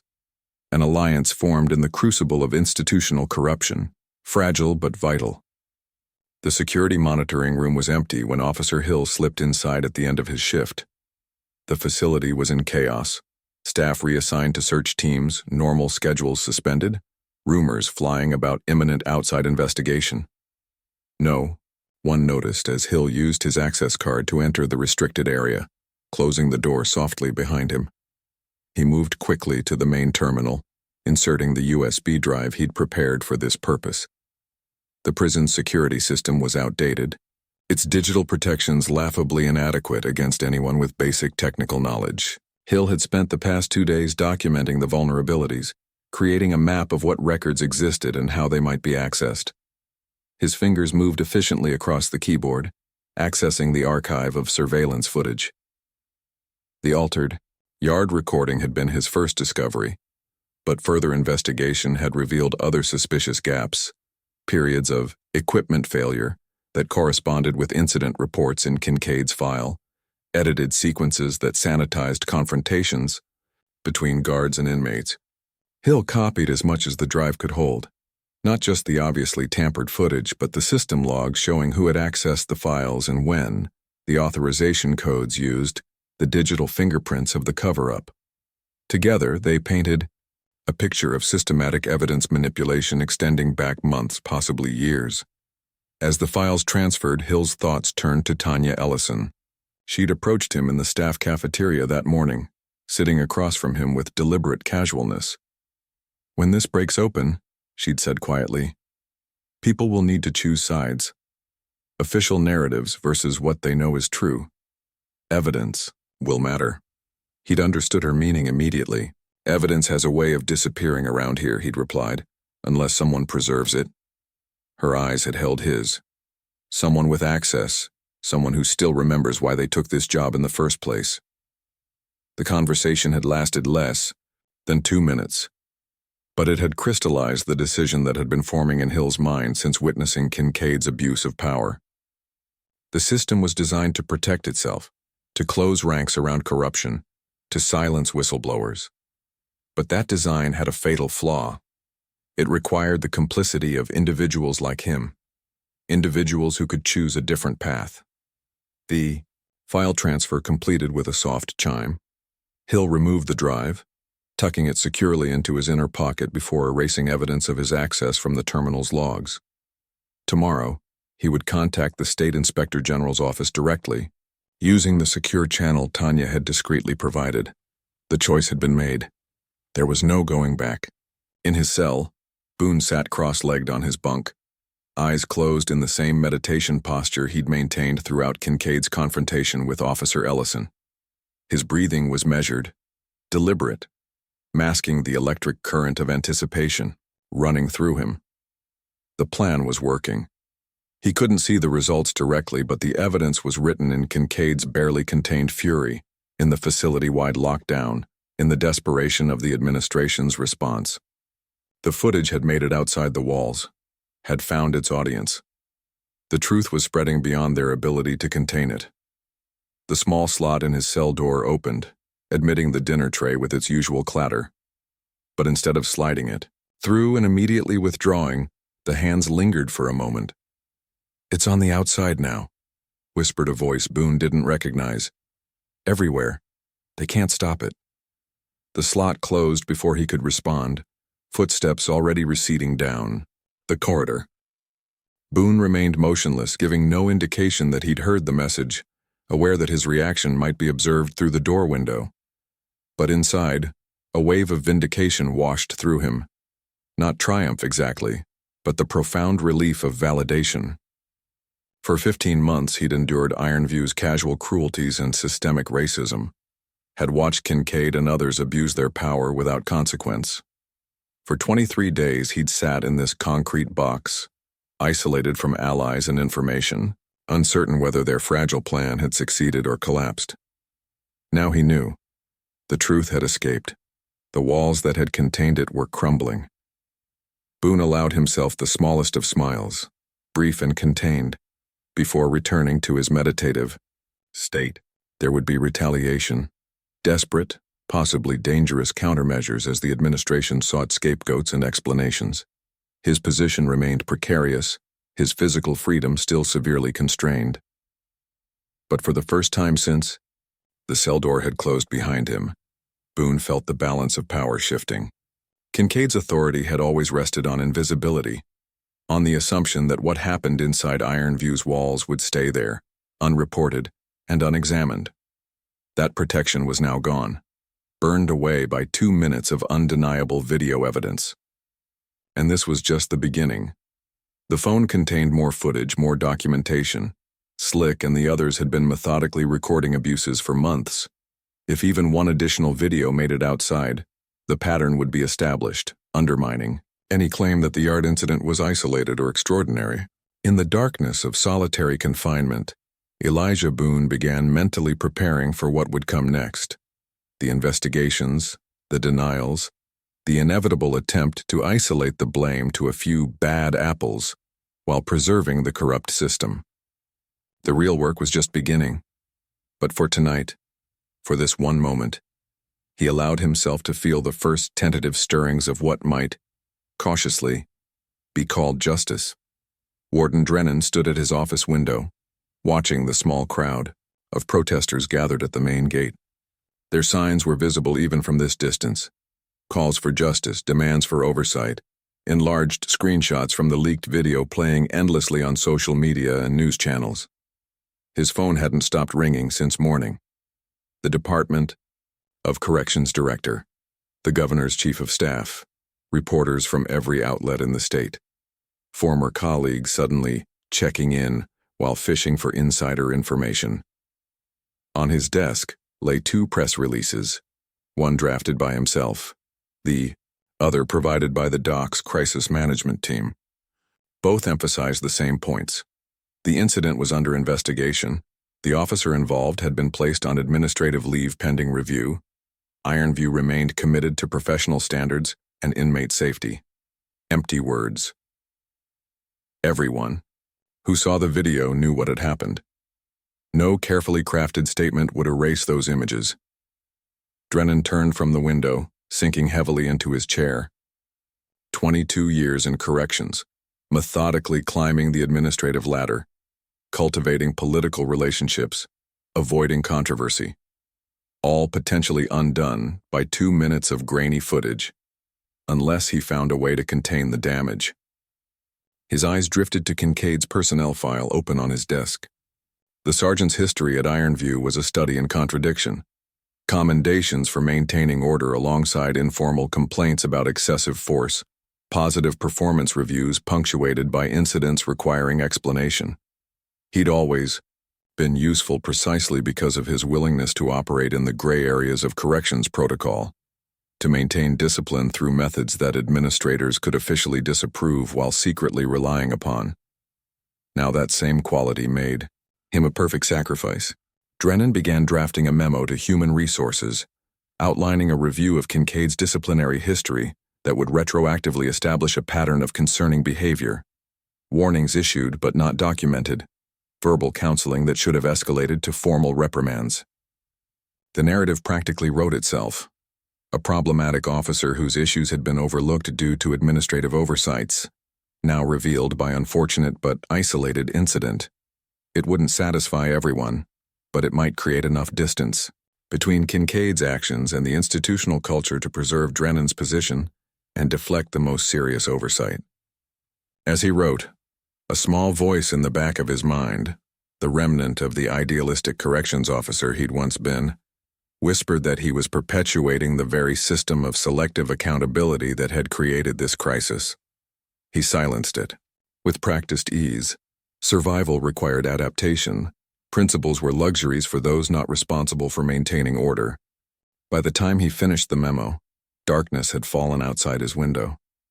The protesters remained, their candles creating a flickering perimeter of light around the facility's imposing entrance. They showed no signs of dispersing. Drennan sensed, with the intuition of a career bureaucrat, that this wasn't going to go away quietly. Something fundamental had shifted. The carefully maintained barrier between Ironview's internal reality and public perception had been breached, and no amount of administrative maneuvering would fully restore it. For the first time in his professional life, Warden Curtis Drennan faced a problem he couldn't simply manage into submission. Indefinite administrative segregation for all suspected participants. Warden Drennan's directive echoed through the staff briefing room. Visitation privileges suspended. Commissary restricted to basic hygiene items only. Phone privileges revoked. The assembled officers listened in silence as Drennan outlined the new security measures. 3 days had passed since the video leaked, and the administration's response had evolved from damage control to full retribution. We will restore order, Drennan continued, his tone clipped and cold. The Department of Corrections has authorized emergency protocols until the external investigation concludes. I've been assured we have full discretion to implement necessary security measures. In the back row, Officer Hill noted how necessary security measures conveniently translated to collective punishment, not just for those involved in the leak, but for anyone connected to Boone or suspected of sympathizing with him. Additionally, Drennan added, to ensure focus on security priorities, we're implementing temporary staff reassignments. He read from a list. When he reached Tanya Ellison's name, Hill wasn't surprised to hear she'd been transferred from Alpha, wing to the minimum security geriatric unit, effectively removed from the epicenter of the conflict. As the briefing ended, Hill caught Tanya's eye across the room. Her expression revealed nothing, but the slight nod she gave him carried clear meaning. Stay the course. Don't break now. Boone sat motionless on his concrete bunk as Dr. Morris conducted the mandatory medical check, recording vital signs in the chart with methodical precision. Blood pressure 110/70, the doctor murmured, making a notation.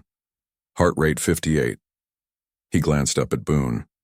You've lost 9 pounds since intake to segregation. Are you experiencing digestive issues? Boone met his gaze steadily. I'm not eating. Morris paused, pen hovering over the chart. I see. Any particular reason? Peaceful protest against unlawful detention and denial of due process. The doctor sighed, removing his stethoscope. You understand I'm required to document a hunger strike in your medical record? It triggers certain protocols. That's the point, Boone replied quietly. Morris nodded, a flicker of understanding passing between them. A hunger strike meant daily medical monitoring, which created an official record of Boone's condition that couldn't be easily manipulated or erased. It forced the institution to acknowledge his protest in documented form. Day 1 of nutritional refusal, Morris noted in the chart. Patient alert and oriented, refusing all food items, accepting water.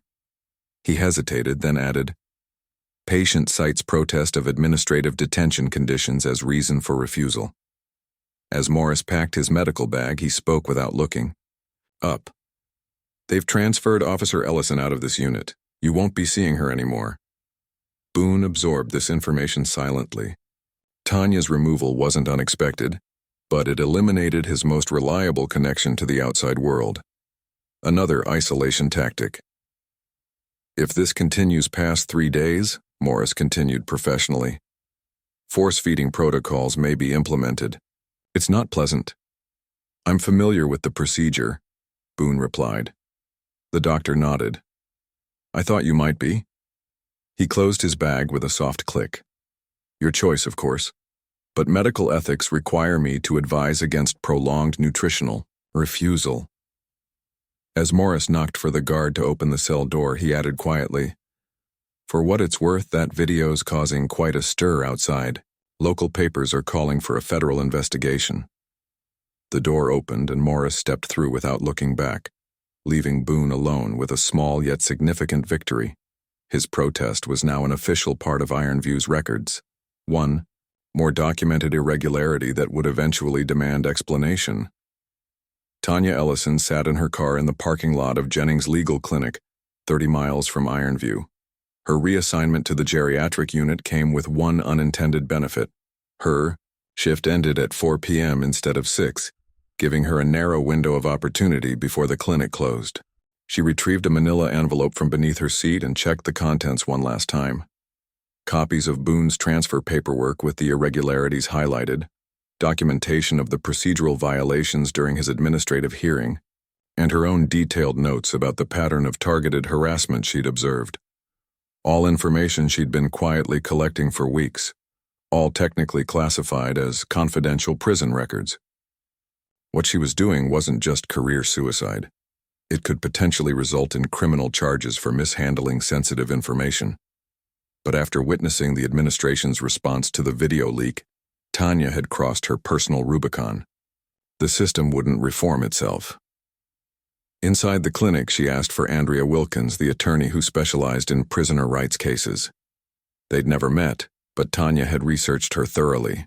Harvard law graduate who declined corporate, offers to work in public interest law, 3 successful class action suits against state correctional facilities, respected even by her opponents for her methodical case building. The receptionist eyed Tanya's uniform with obvious suspicion. Do you have an appointment? No, but she'll want to see this, Tanya replied, keeping her voice low. It's regarding Ironview Penitentiary. 5 minutes later, she sat across from Andrea Wilkins in a modest office lined with law books and filing cabinets. The attorney studied her with shrewd assessment. You understand the risks you're taking, Officer Ellison? Tanya nodded. Better than most. Why now? Andrea asked, gesturing to the envelope still resting on the desk between them. Because they're burying the truth, Tanya replied. The video that leaked? It's just the surface. There's an inmate named Elijah Boone who's been systematically targeted, isolated, and denied due process. He's currently on hunger strike in solitary confinement after being transferred there on falsified charges. Andrea's expression didn't change, but she reached for the envelope, opening it carefully. And you have documentation supporting these claims? Everything I could access without Raising flags, there's more, but I'd need help getting it. As the attorney began reviewing the documents, Tanya continued quietly. Boone wasn't just randomly targeted. He was organizing inmates to document abuses. The administration is retaliating, and they're using security protocols to cover their tracks. Andrea looked up, her gaze sharp. You realize this could be interpreted as aiding inmate organizing activities? That alone could end your career. My career ended the moment I walked in here, Tanya replied.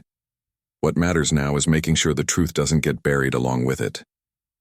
Officer Hill felt Kincaid's presence before he saw him, a shadow, falling across the duty roster he was signing at the end of his shift. Hill, need a word. Not a request, but a command. Hill followed Kincaid to the empty break room, mentally reviewing the contents of the USB drive now hidden in his apartment, the email he'd drafted to the Inspector General's office but not yet sent. Kincaid closed the door, then leaned against it, arms crossed. You've been quiet since all this started, not joining the conversations in the locker room, keeping to yourself during shifts. Hill maintained a neutral expression. Just doing my job, Sergeant. That's the thing, Kincaid replied, his voice deceptively casual. Part of your job is being a team player, supporting your fellow officers when outsiders start throwing accusations. I wasn't on duty during the yard incident, Hill said carefully. Kincaid's smile didn't reach his eyes. But you were on camera duty the next day, reviewing footage. Tell me, did you notice anything unusual in the security archives? Any gaps? Technical glitches? The question was a trap. If Hill admitted seeing the edited footage, he'd implicate himself for not immediately reporting it. If he denied it, he'd be lying to a superior officer. System's been unreliable for months, he replied instead. I've noted several technical issues in my reports. Kincaid studied him for a long moment. You know, when investigations like this happen, they look for scapegoats. People to blame. Could be a veteran sergeant with a spotless record apart from one contested incident. Could be a rookie who failed to follow reporting protocols, who maybe looked the other way when he should have spoken up. The threat was unmistakable. Hill met Kincaid's gaze steadily, surprising himself with his own calm. Is there something specific you need from me, Sergeant? Kincaid pushed off from the door, stepping closer. I need to know where you stand. With us or against us? I stand with the truth, Hill replied, the words emerging before he could filter them. Kincaid's expression hardened. Dangerous position, Hill. Truth is subjective in places like this. What inmates say happened, what actually happened, world of difference. And the video? The question hung between them, unanswerable. Kincaid's jaw tightened. Just remember who has to watch your back in here, he said finally. When things get ugly, and they will, you want the right people on your side. After Kincaid left, Hill remained in the break room, hands slightly trembling with delayed reaction. The conversation had confirmed what he already knew. The cover-up went deeper, then one incident, one video, and Kincaid was growing desperate, sensing the fragility of his position. That night in his apartment, Hill set up his laptop camera and began recording. My name is Nathaniel Hill. I'm a correctional officer at Ironview Penitentiary. This statement is being recorded on June 12, 2006. As a contemporaneous account of what I've witnessed regarding systematic abuses of inmates and falsification of records. In the relative privacy of the laundry room supply closet, Slick huddled over the contraband phone. The Bible open beside him as camouflage in case someone entered. He'd just finished uploading the voice recording, a 2-minute testimony, from Boone that had been smuggled out of solitary on a small digital recorder concealed in a hollowed-out bar of soap. The recording had been risky to obtain, requiring a complex chain of custody involving an infirmary trustee, a maintenance worker, and finally Testament, whose administrative access allowed him to pass the recorder to a sympathetic kitchen worker, assigned to deliver meals to solitary. Boone had spoken quietly but clearly, identifying himself and describing the pattern of harassment he'd experienced, the fabricated charges, the denial of due process, and the retaliation following the video. He'd ended with a simple but powerful statement. What you've seen isn't an isolated incident. It's one moment in a systematic campaign of abuse. I'm asking for justice not just for myself, but for every inmate whose humanity is denied within these walls. Slick checked the upload confirmation, then carefully deleted all traces of the file from the phone. The anonymous email account they'd created had successfully delivered Boone's testimony to the same news outlets that had run the original video story, along with several prisoner advocacy groups.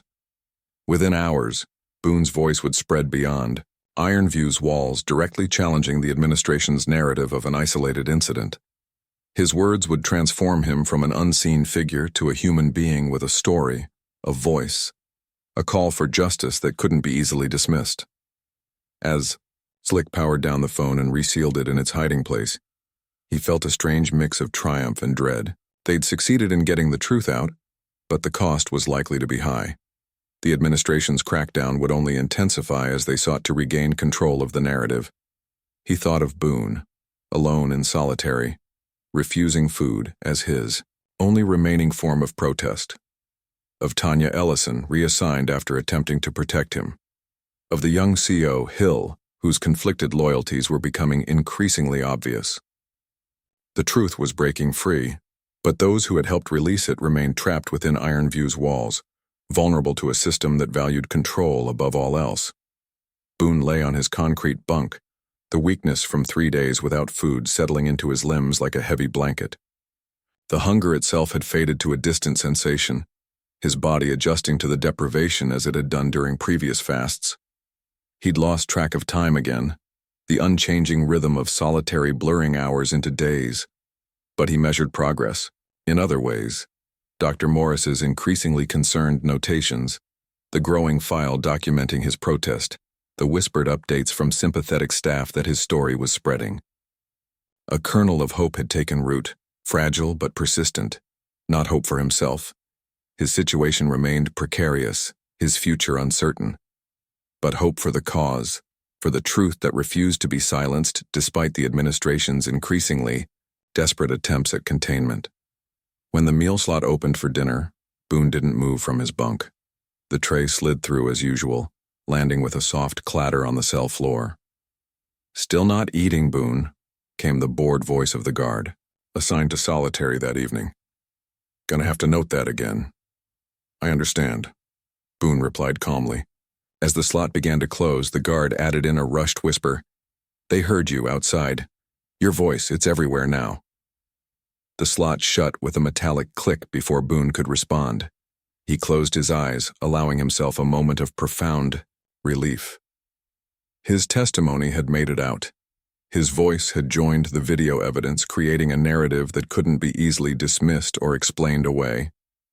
Whatever happened next, force-feeding, extended isolation, additional charges, the truth had escaped its confinement.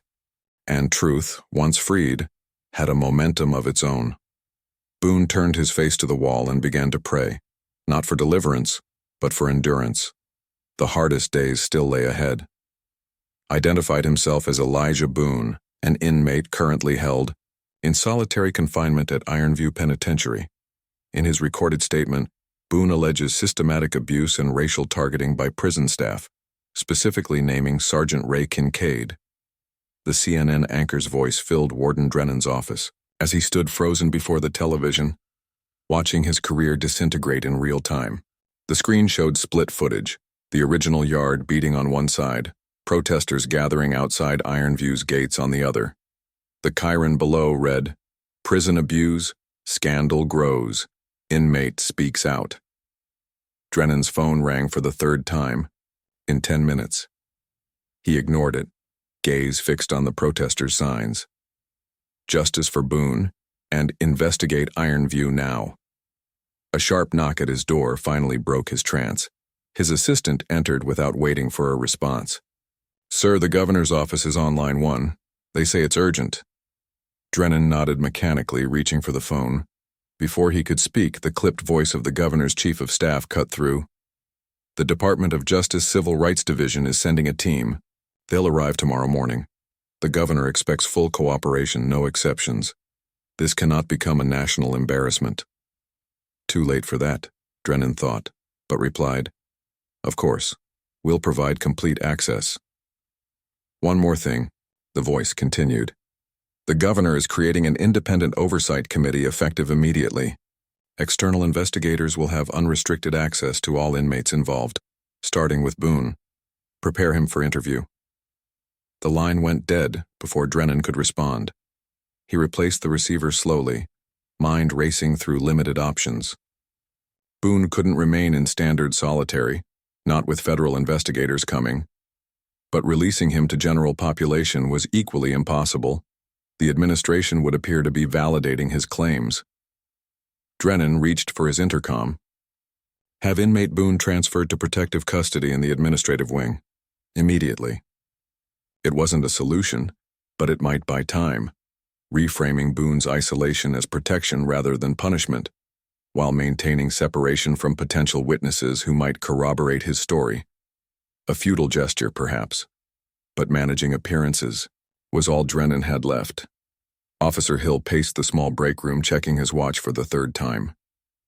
Tanya was late, understandable given her reassignment to a different wing, but each passing minute heightened his anxiety. The USB drive in his pocket felt impossibly heavy, its contents potentially explosive. The door opened and Hill tensed before recognizing Tanya's silhouette. "Sorry," she said quietly, securing the door behind her. "Had to wait for shift change." "We don't have much time," Hill replied, glancing nervously at the small window in the door. "Kincaid's looking for me. He knows something's up." Tanya nodded, her expression grim. "The DOJ is coming tomorrow. They'll want statements from everyone who witnessed." "I can't wait that long," Hill interrupted, withdrawing the drive from his pocket. "This has everything. The edited security footage, system logs showing who accessed the files and when, my personal testimony." He hesitated. "And video of Kincaid threatening me yesterday." Tanya's eyebrows rose. "You recorded him?" "Body camera. I bought myself, kept it running during our conversations." Hill's hands trembled slightly as he pressed the drive into her palm. "There's a clear pattern, not just Kincaid but others. Command staff authorizing alterations, reports being backdated." Tanya pocketed the drive carefully. "Hill, once this gets out, I know, my career's over." A strange calm had settled over him, the clarity that comes with irrevocable decisions. "But I can't keep pretending I don't see what's happening. Not anymore." The door handle rattled suddenly, both officers freezing at the sound. Then a voice, Kincaid's, called through. "Hill, you in there?" Tanya reacted first, moving quickly to the small supply closet and gesturing Hill inside. "Trust me," she whispered, closing the door before turning to unlock the main entrance. Through the slats, Hill watched as Kincaid entered, suspicion etched across his features. "Officer Ellison," he acknowledged coldly. "Thought you were assigned to geriatric." "Medication run," Tanya replied smoothly, gesturing to a cart Hill hadn't noticed before. "Picking up prescriptions for my unit." Kincaid's eyes narrowed. "Seen Hill?" He missed the shift briefing. "No, but I just got here." Tanya moved toward the cart, her posture relaxed despite the tension crackling in the air. "Something urgent?" "Administrative matter." Kincaid glanced around the room once more. "If you see him, tell him I'm looking for him. Needs to provide a statement on some observations he may have made." The threat was thinly veiled. Tanya nodded professionally. "I'll pass that along." After Kincaid left, Hill emerged from the closet, shaken but resolute. "He knows I've seen the evidence tampering. He's trying to lock down my testimony before investigators arrive." "Then we need to move faster than he expects," Tanya replied, checking her watch. "The attorney I contacted has a direct line to the DOJ team. I'll get this to her today." As they prepared to part ways, Hill asked the question that had been weighing on him. "Why are you doing this? You had a solid career." Tanya's expression softened momentarily. "Same reason you are. Some lines you can't uncross once you've seen them. She squeezed his shoulder briefly. Boone would say it's about bearing witness to truth. I think it's simpler. It's just about being able to live with the person in the mirror.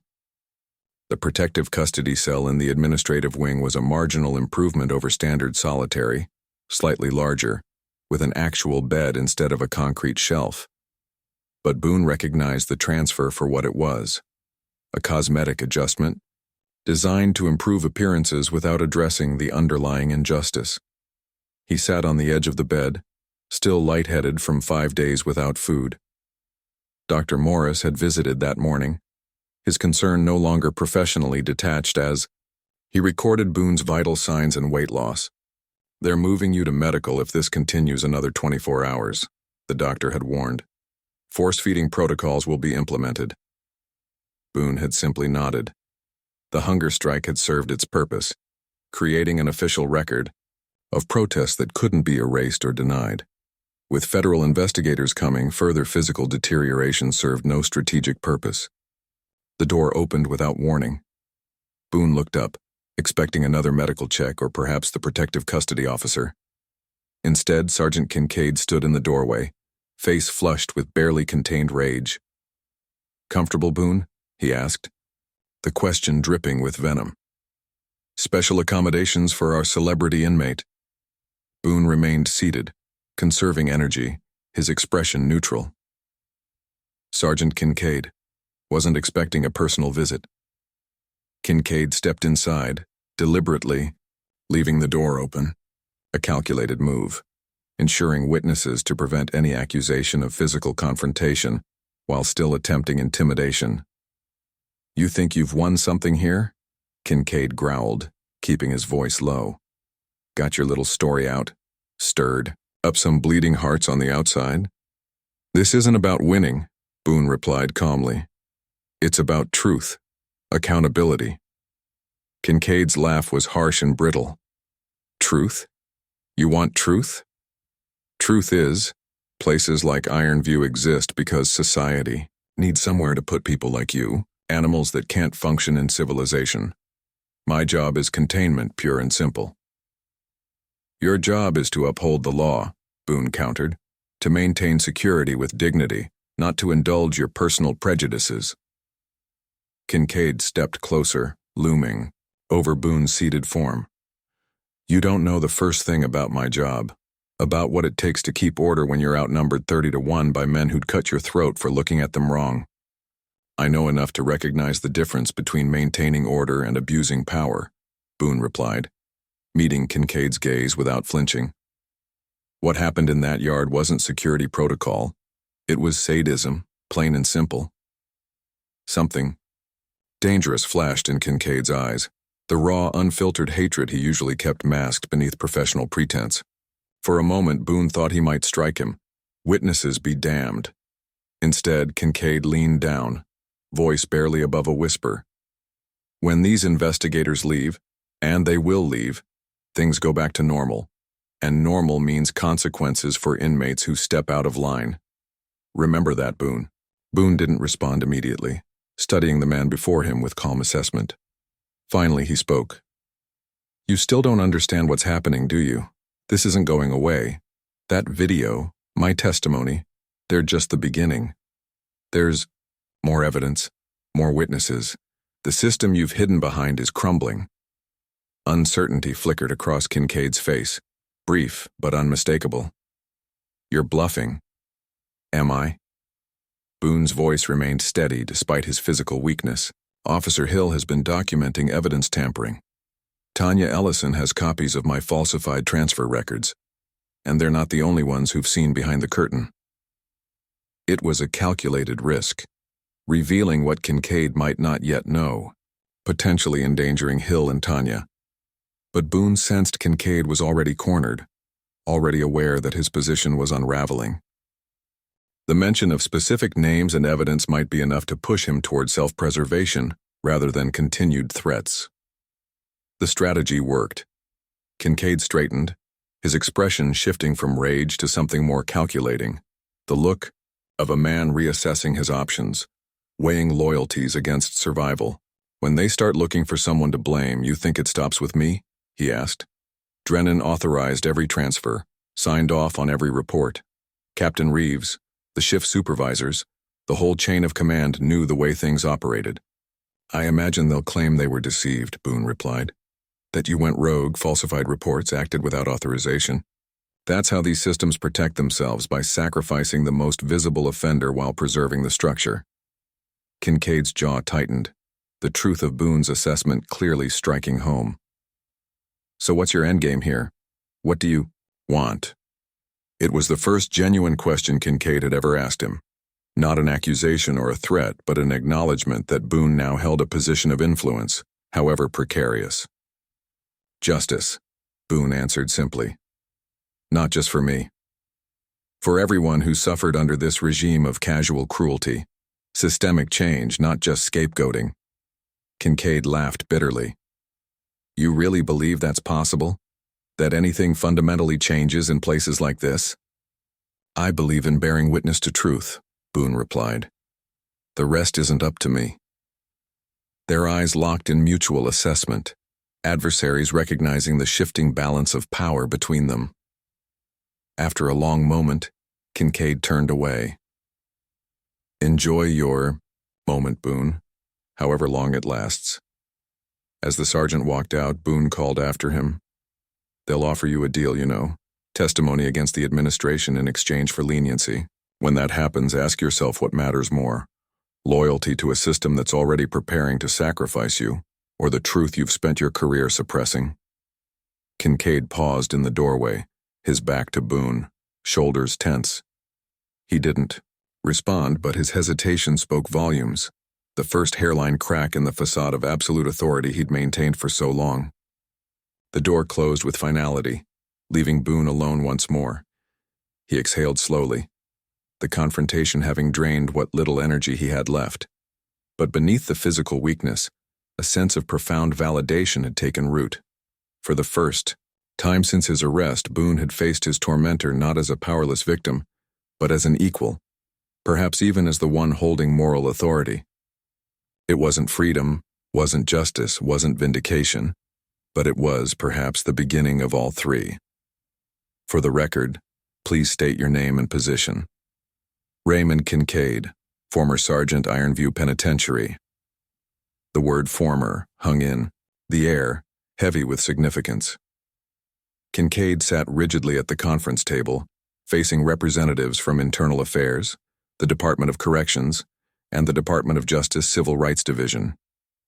His uniform was gone, replaced by a nondescript suit that seemed to diminish him physically. "Mr. Kincaid," continued the DOJ investigator, a composed woman whose calm professionalism somehow made the proceedings more intimidating than any interrogation technique. "You've reviewed the proposed cooperation agreement?" "Yes." Kincaid's voice was flat, drained of the authority that had defined it for 15 years. "And you understand that in exchange for your testimony regarding administrative practices at Ironview, the Department of Justice will recommend against criminal prosecution for the incidents documented in our investigation?" Kincaid nodded stiffly. "I understand. For the record, please verbalize your response." "Yes, I understand the terms." The investigator slid a document across the table. "This statement of facts represents your account of events as provided in our preliminary interviews. Please review it once more and confirm its accuracy by signing on the indicated line."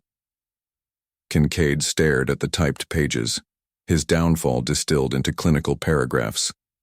The excessive force incidents, the falsification of disciplinary records, the coordinated tampering with surveillance evidence, each item a brick in the wall that had once protected him, now dismantled and repurposed as evidence against the entire system. He'd maintained silence for 3 days after his confrontation with Boone, weighing limited options as the investigation accelerated around him. The decisive moment came when Hill's video evidence reached investigators, irrefutable proof not just of abuse, but of the institutional machinery that enabled it. Faced with becoming the sole scapegoat or exposing the broader culture of corruption, Kincaid had finally chosen self-preservation. Now he lifted the pen, hesitating one final moment before signing his name beneath the confession that would implicate not just himself, but Warden Drennan, Captain Reeves, and half the command structure at Ironview. "Thank you, Mr. Kincaid," the investigator said, retrieving the document. "We'll proceed with formal depositions tomorrow. You're dismissed for today." As he rose to leave, Kincaid caught his reflection in the conference room window. A middle-aged man, shoulders slightly stooped, eyes hollow with the peculiar emptiness that comes from losing not just status but identity. He'd defined himself by his badge, his authority, his position in Ironview's hierarchy. Without them, what remained was a question he wasn't prepared to answer. Boone stood in the small exercise yard reserved for protective custody inmates, face tilted toward the sun. After 29 days in solitary, even this limited freedom, 1 hour daily in a cage-like enclosure, felt expansive, almost overwhelming. He'd resumed eating the day after his confrontation with Kincaid, recognizing that the hunger strike had served its purpose. Dr. Morris noted the decision with obvious relief, though they both understood it wasn't surrender, but strategic adaptation. The coming battles would require physical strength as well as moral resolve. The yard door opened, and Officer Williams, one of the few guards who'd always treated inmates with basic decency, approached with an envelope in hand. "Mail for you, Boone," he said, passing it through the fence. "Been held up in processing with everything going on." Boone accepted the envelope, recognizing his mother's handwriting with a surge of emotion he couldn't quite contain. Her letters had stopped coming months ago. Whether due to her deteriorating health or institutional interference, he'd never been certain. "Thank you," he managed, the simple courtesy feeling inadequate for the gift he'd just received. Williams nodded, understanding in his eyes. "Take your time, I'll come back in 20. Alone again, Boone opened the envelope with careful fingers, unfolding the single page covered in his mother's familiar script, shakier now, but still determined. "My dearest Elijah, the news has been showing your story. I knew you would find a way to speak truth even from behind those walls. Your father would be so proud. He always said trouble doesn't build character, it reveals it. My health has been poor, nothing for you to worry about, which is why I haven't written. But I'm doing better, and your cousin James has been driving me to my appointments. He says to tell you he's been speaking with that lawyer from Emory, the one who's reviewing your case now that there's all this new attention. I don't know when you'll get this letter, or if they'll even give it to you. But I want you to know that no matter what happens next, you've already won the most important battle, the one for your soul. They took your freedom, but they couldn't take your voice or your dignity. Keep standing tall. I'm standing with you. All my love." Mom. Boone folded the letter carefully, tucking it into his pocket as he composed himself. His mother's resilience had always been his model, her quiet insistence on dignity in the face of injustice the foundation of his own strength.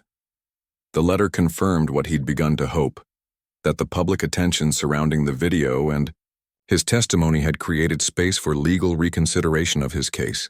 Not freedom, not yet, but possibility where none had existed before. He resumed his slow circuit of the yard, conserving energy still being rebuilt after the hunger strike, mind cataloging the changes of the past week, the DOJ investigation, Kincaid's removal from duty, his own transfer from solitary to protective custody, with hints of eventual return to general population. Small victories, perhaps. But as his mother had written, the most important battle had already been won, not for freedom but for truth. The system hadn't been dismantled, might never be truly reformed. But it had been exposed, its mechanisms of oppression dragged into the light where they could no longer operate with impunity. For now, that would have to be enough.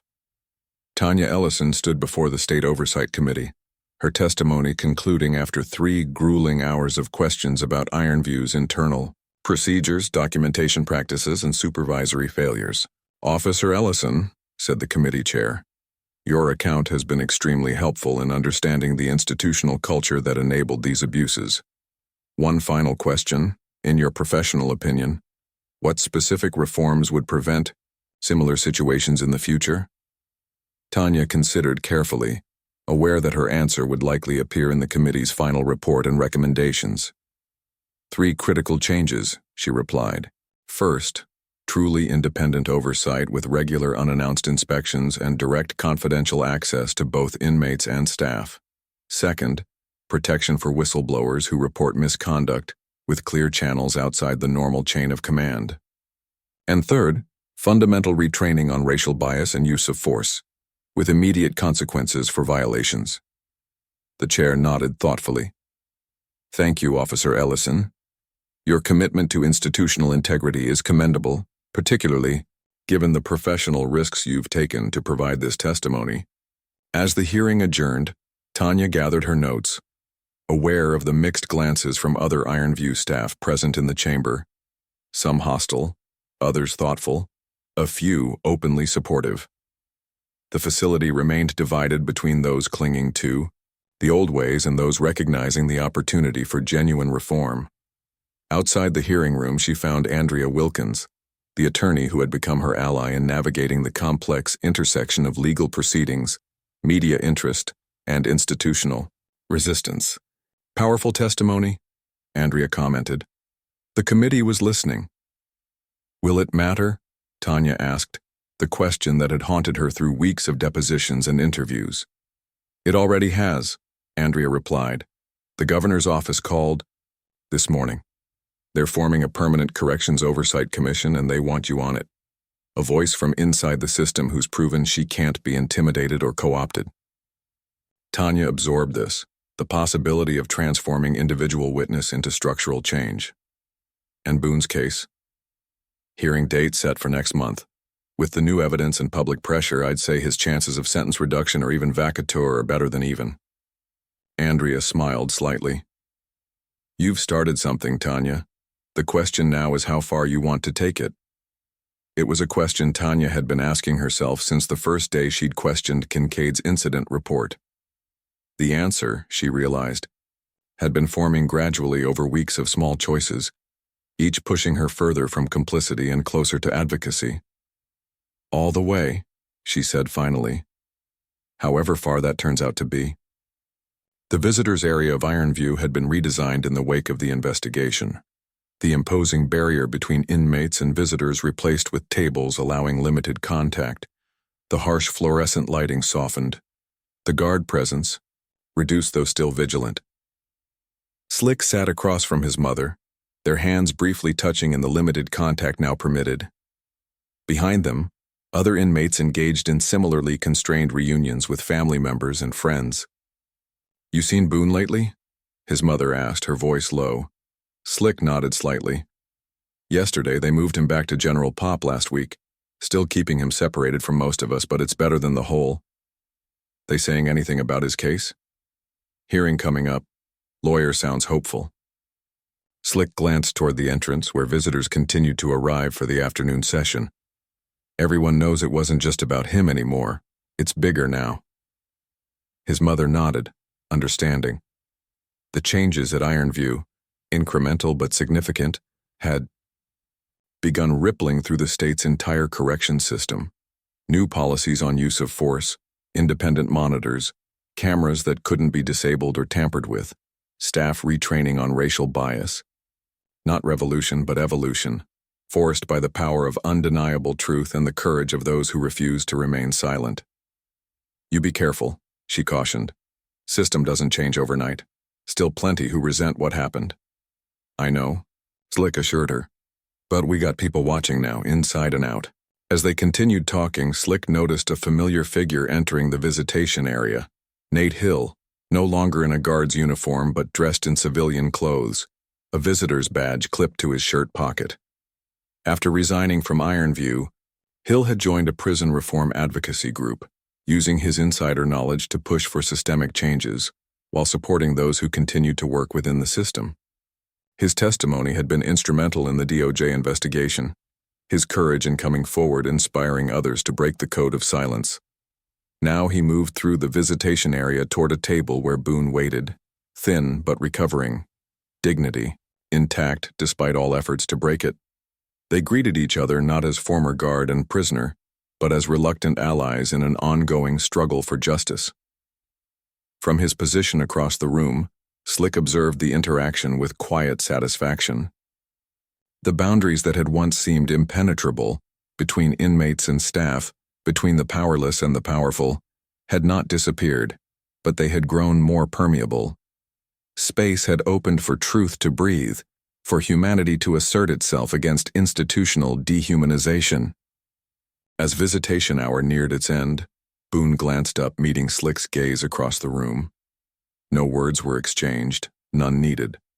Their shared nod contained volumes, acknowledgement of what had been accomplished, recognition of how much remained undone. Through the reinforced windows of the visitation area, sunlight streamed in bands across the floor, illuminating dust motes that danced in perpetual suspension, neither rising nor falling, but moving always in the currents of air, too, subtle to be seen, yet too powerful to be denied, like truth, like justice, like the human spirit that refuses confinement even when the body remains behind walls. Boone turned back to his conversation with Hill, his expression neither defeated nor triumphant, but resolute, the face of a man who understood that some victories aren't measured in freedom granted, but in silence broken. Not in battles won, but in witness borne. Not in walls torn down, but in light allowed to enter through the cracks.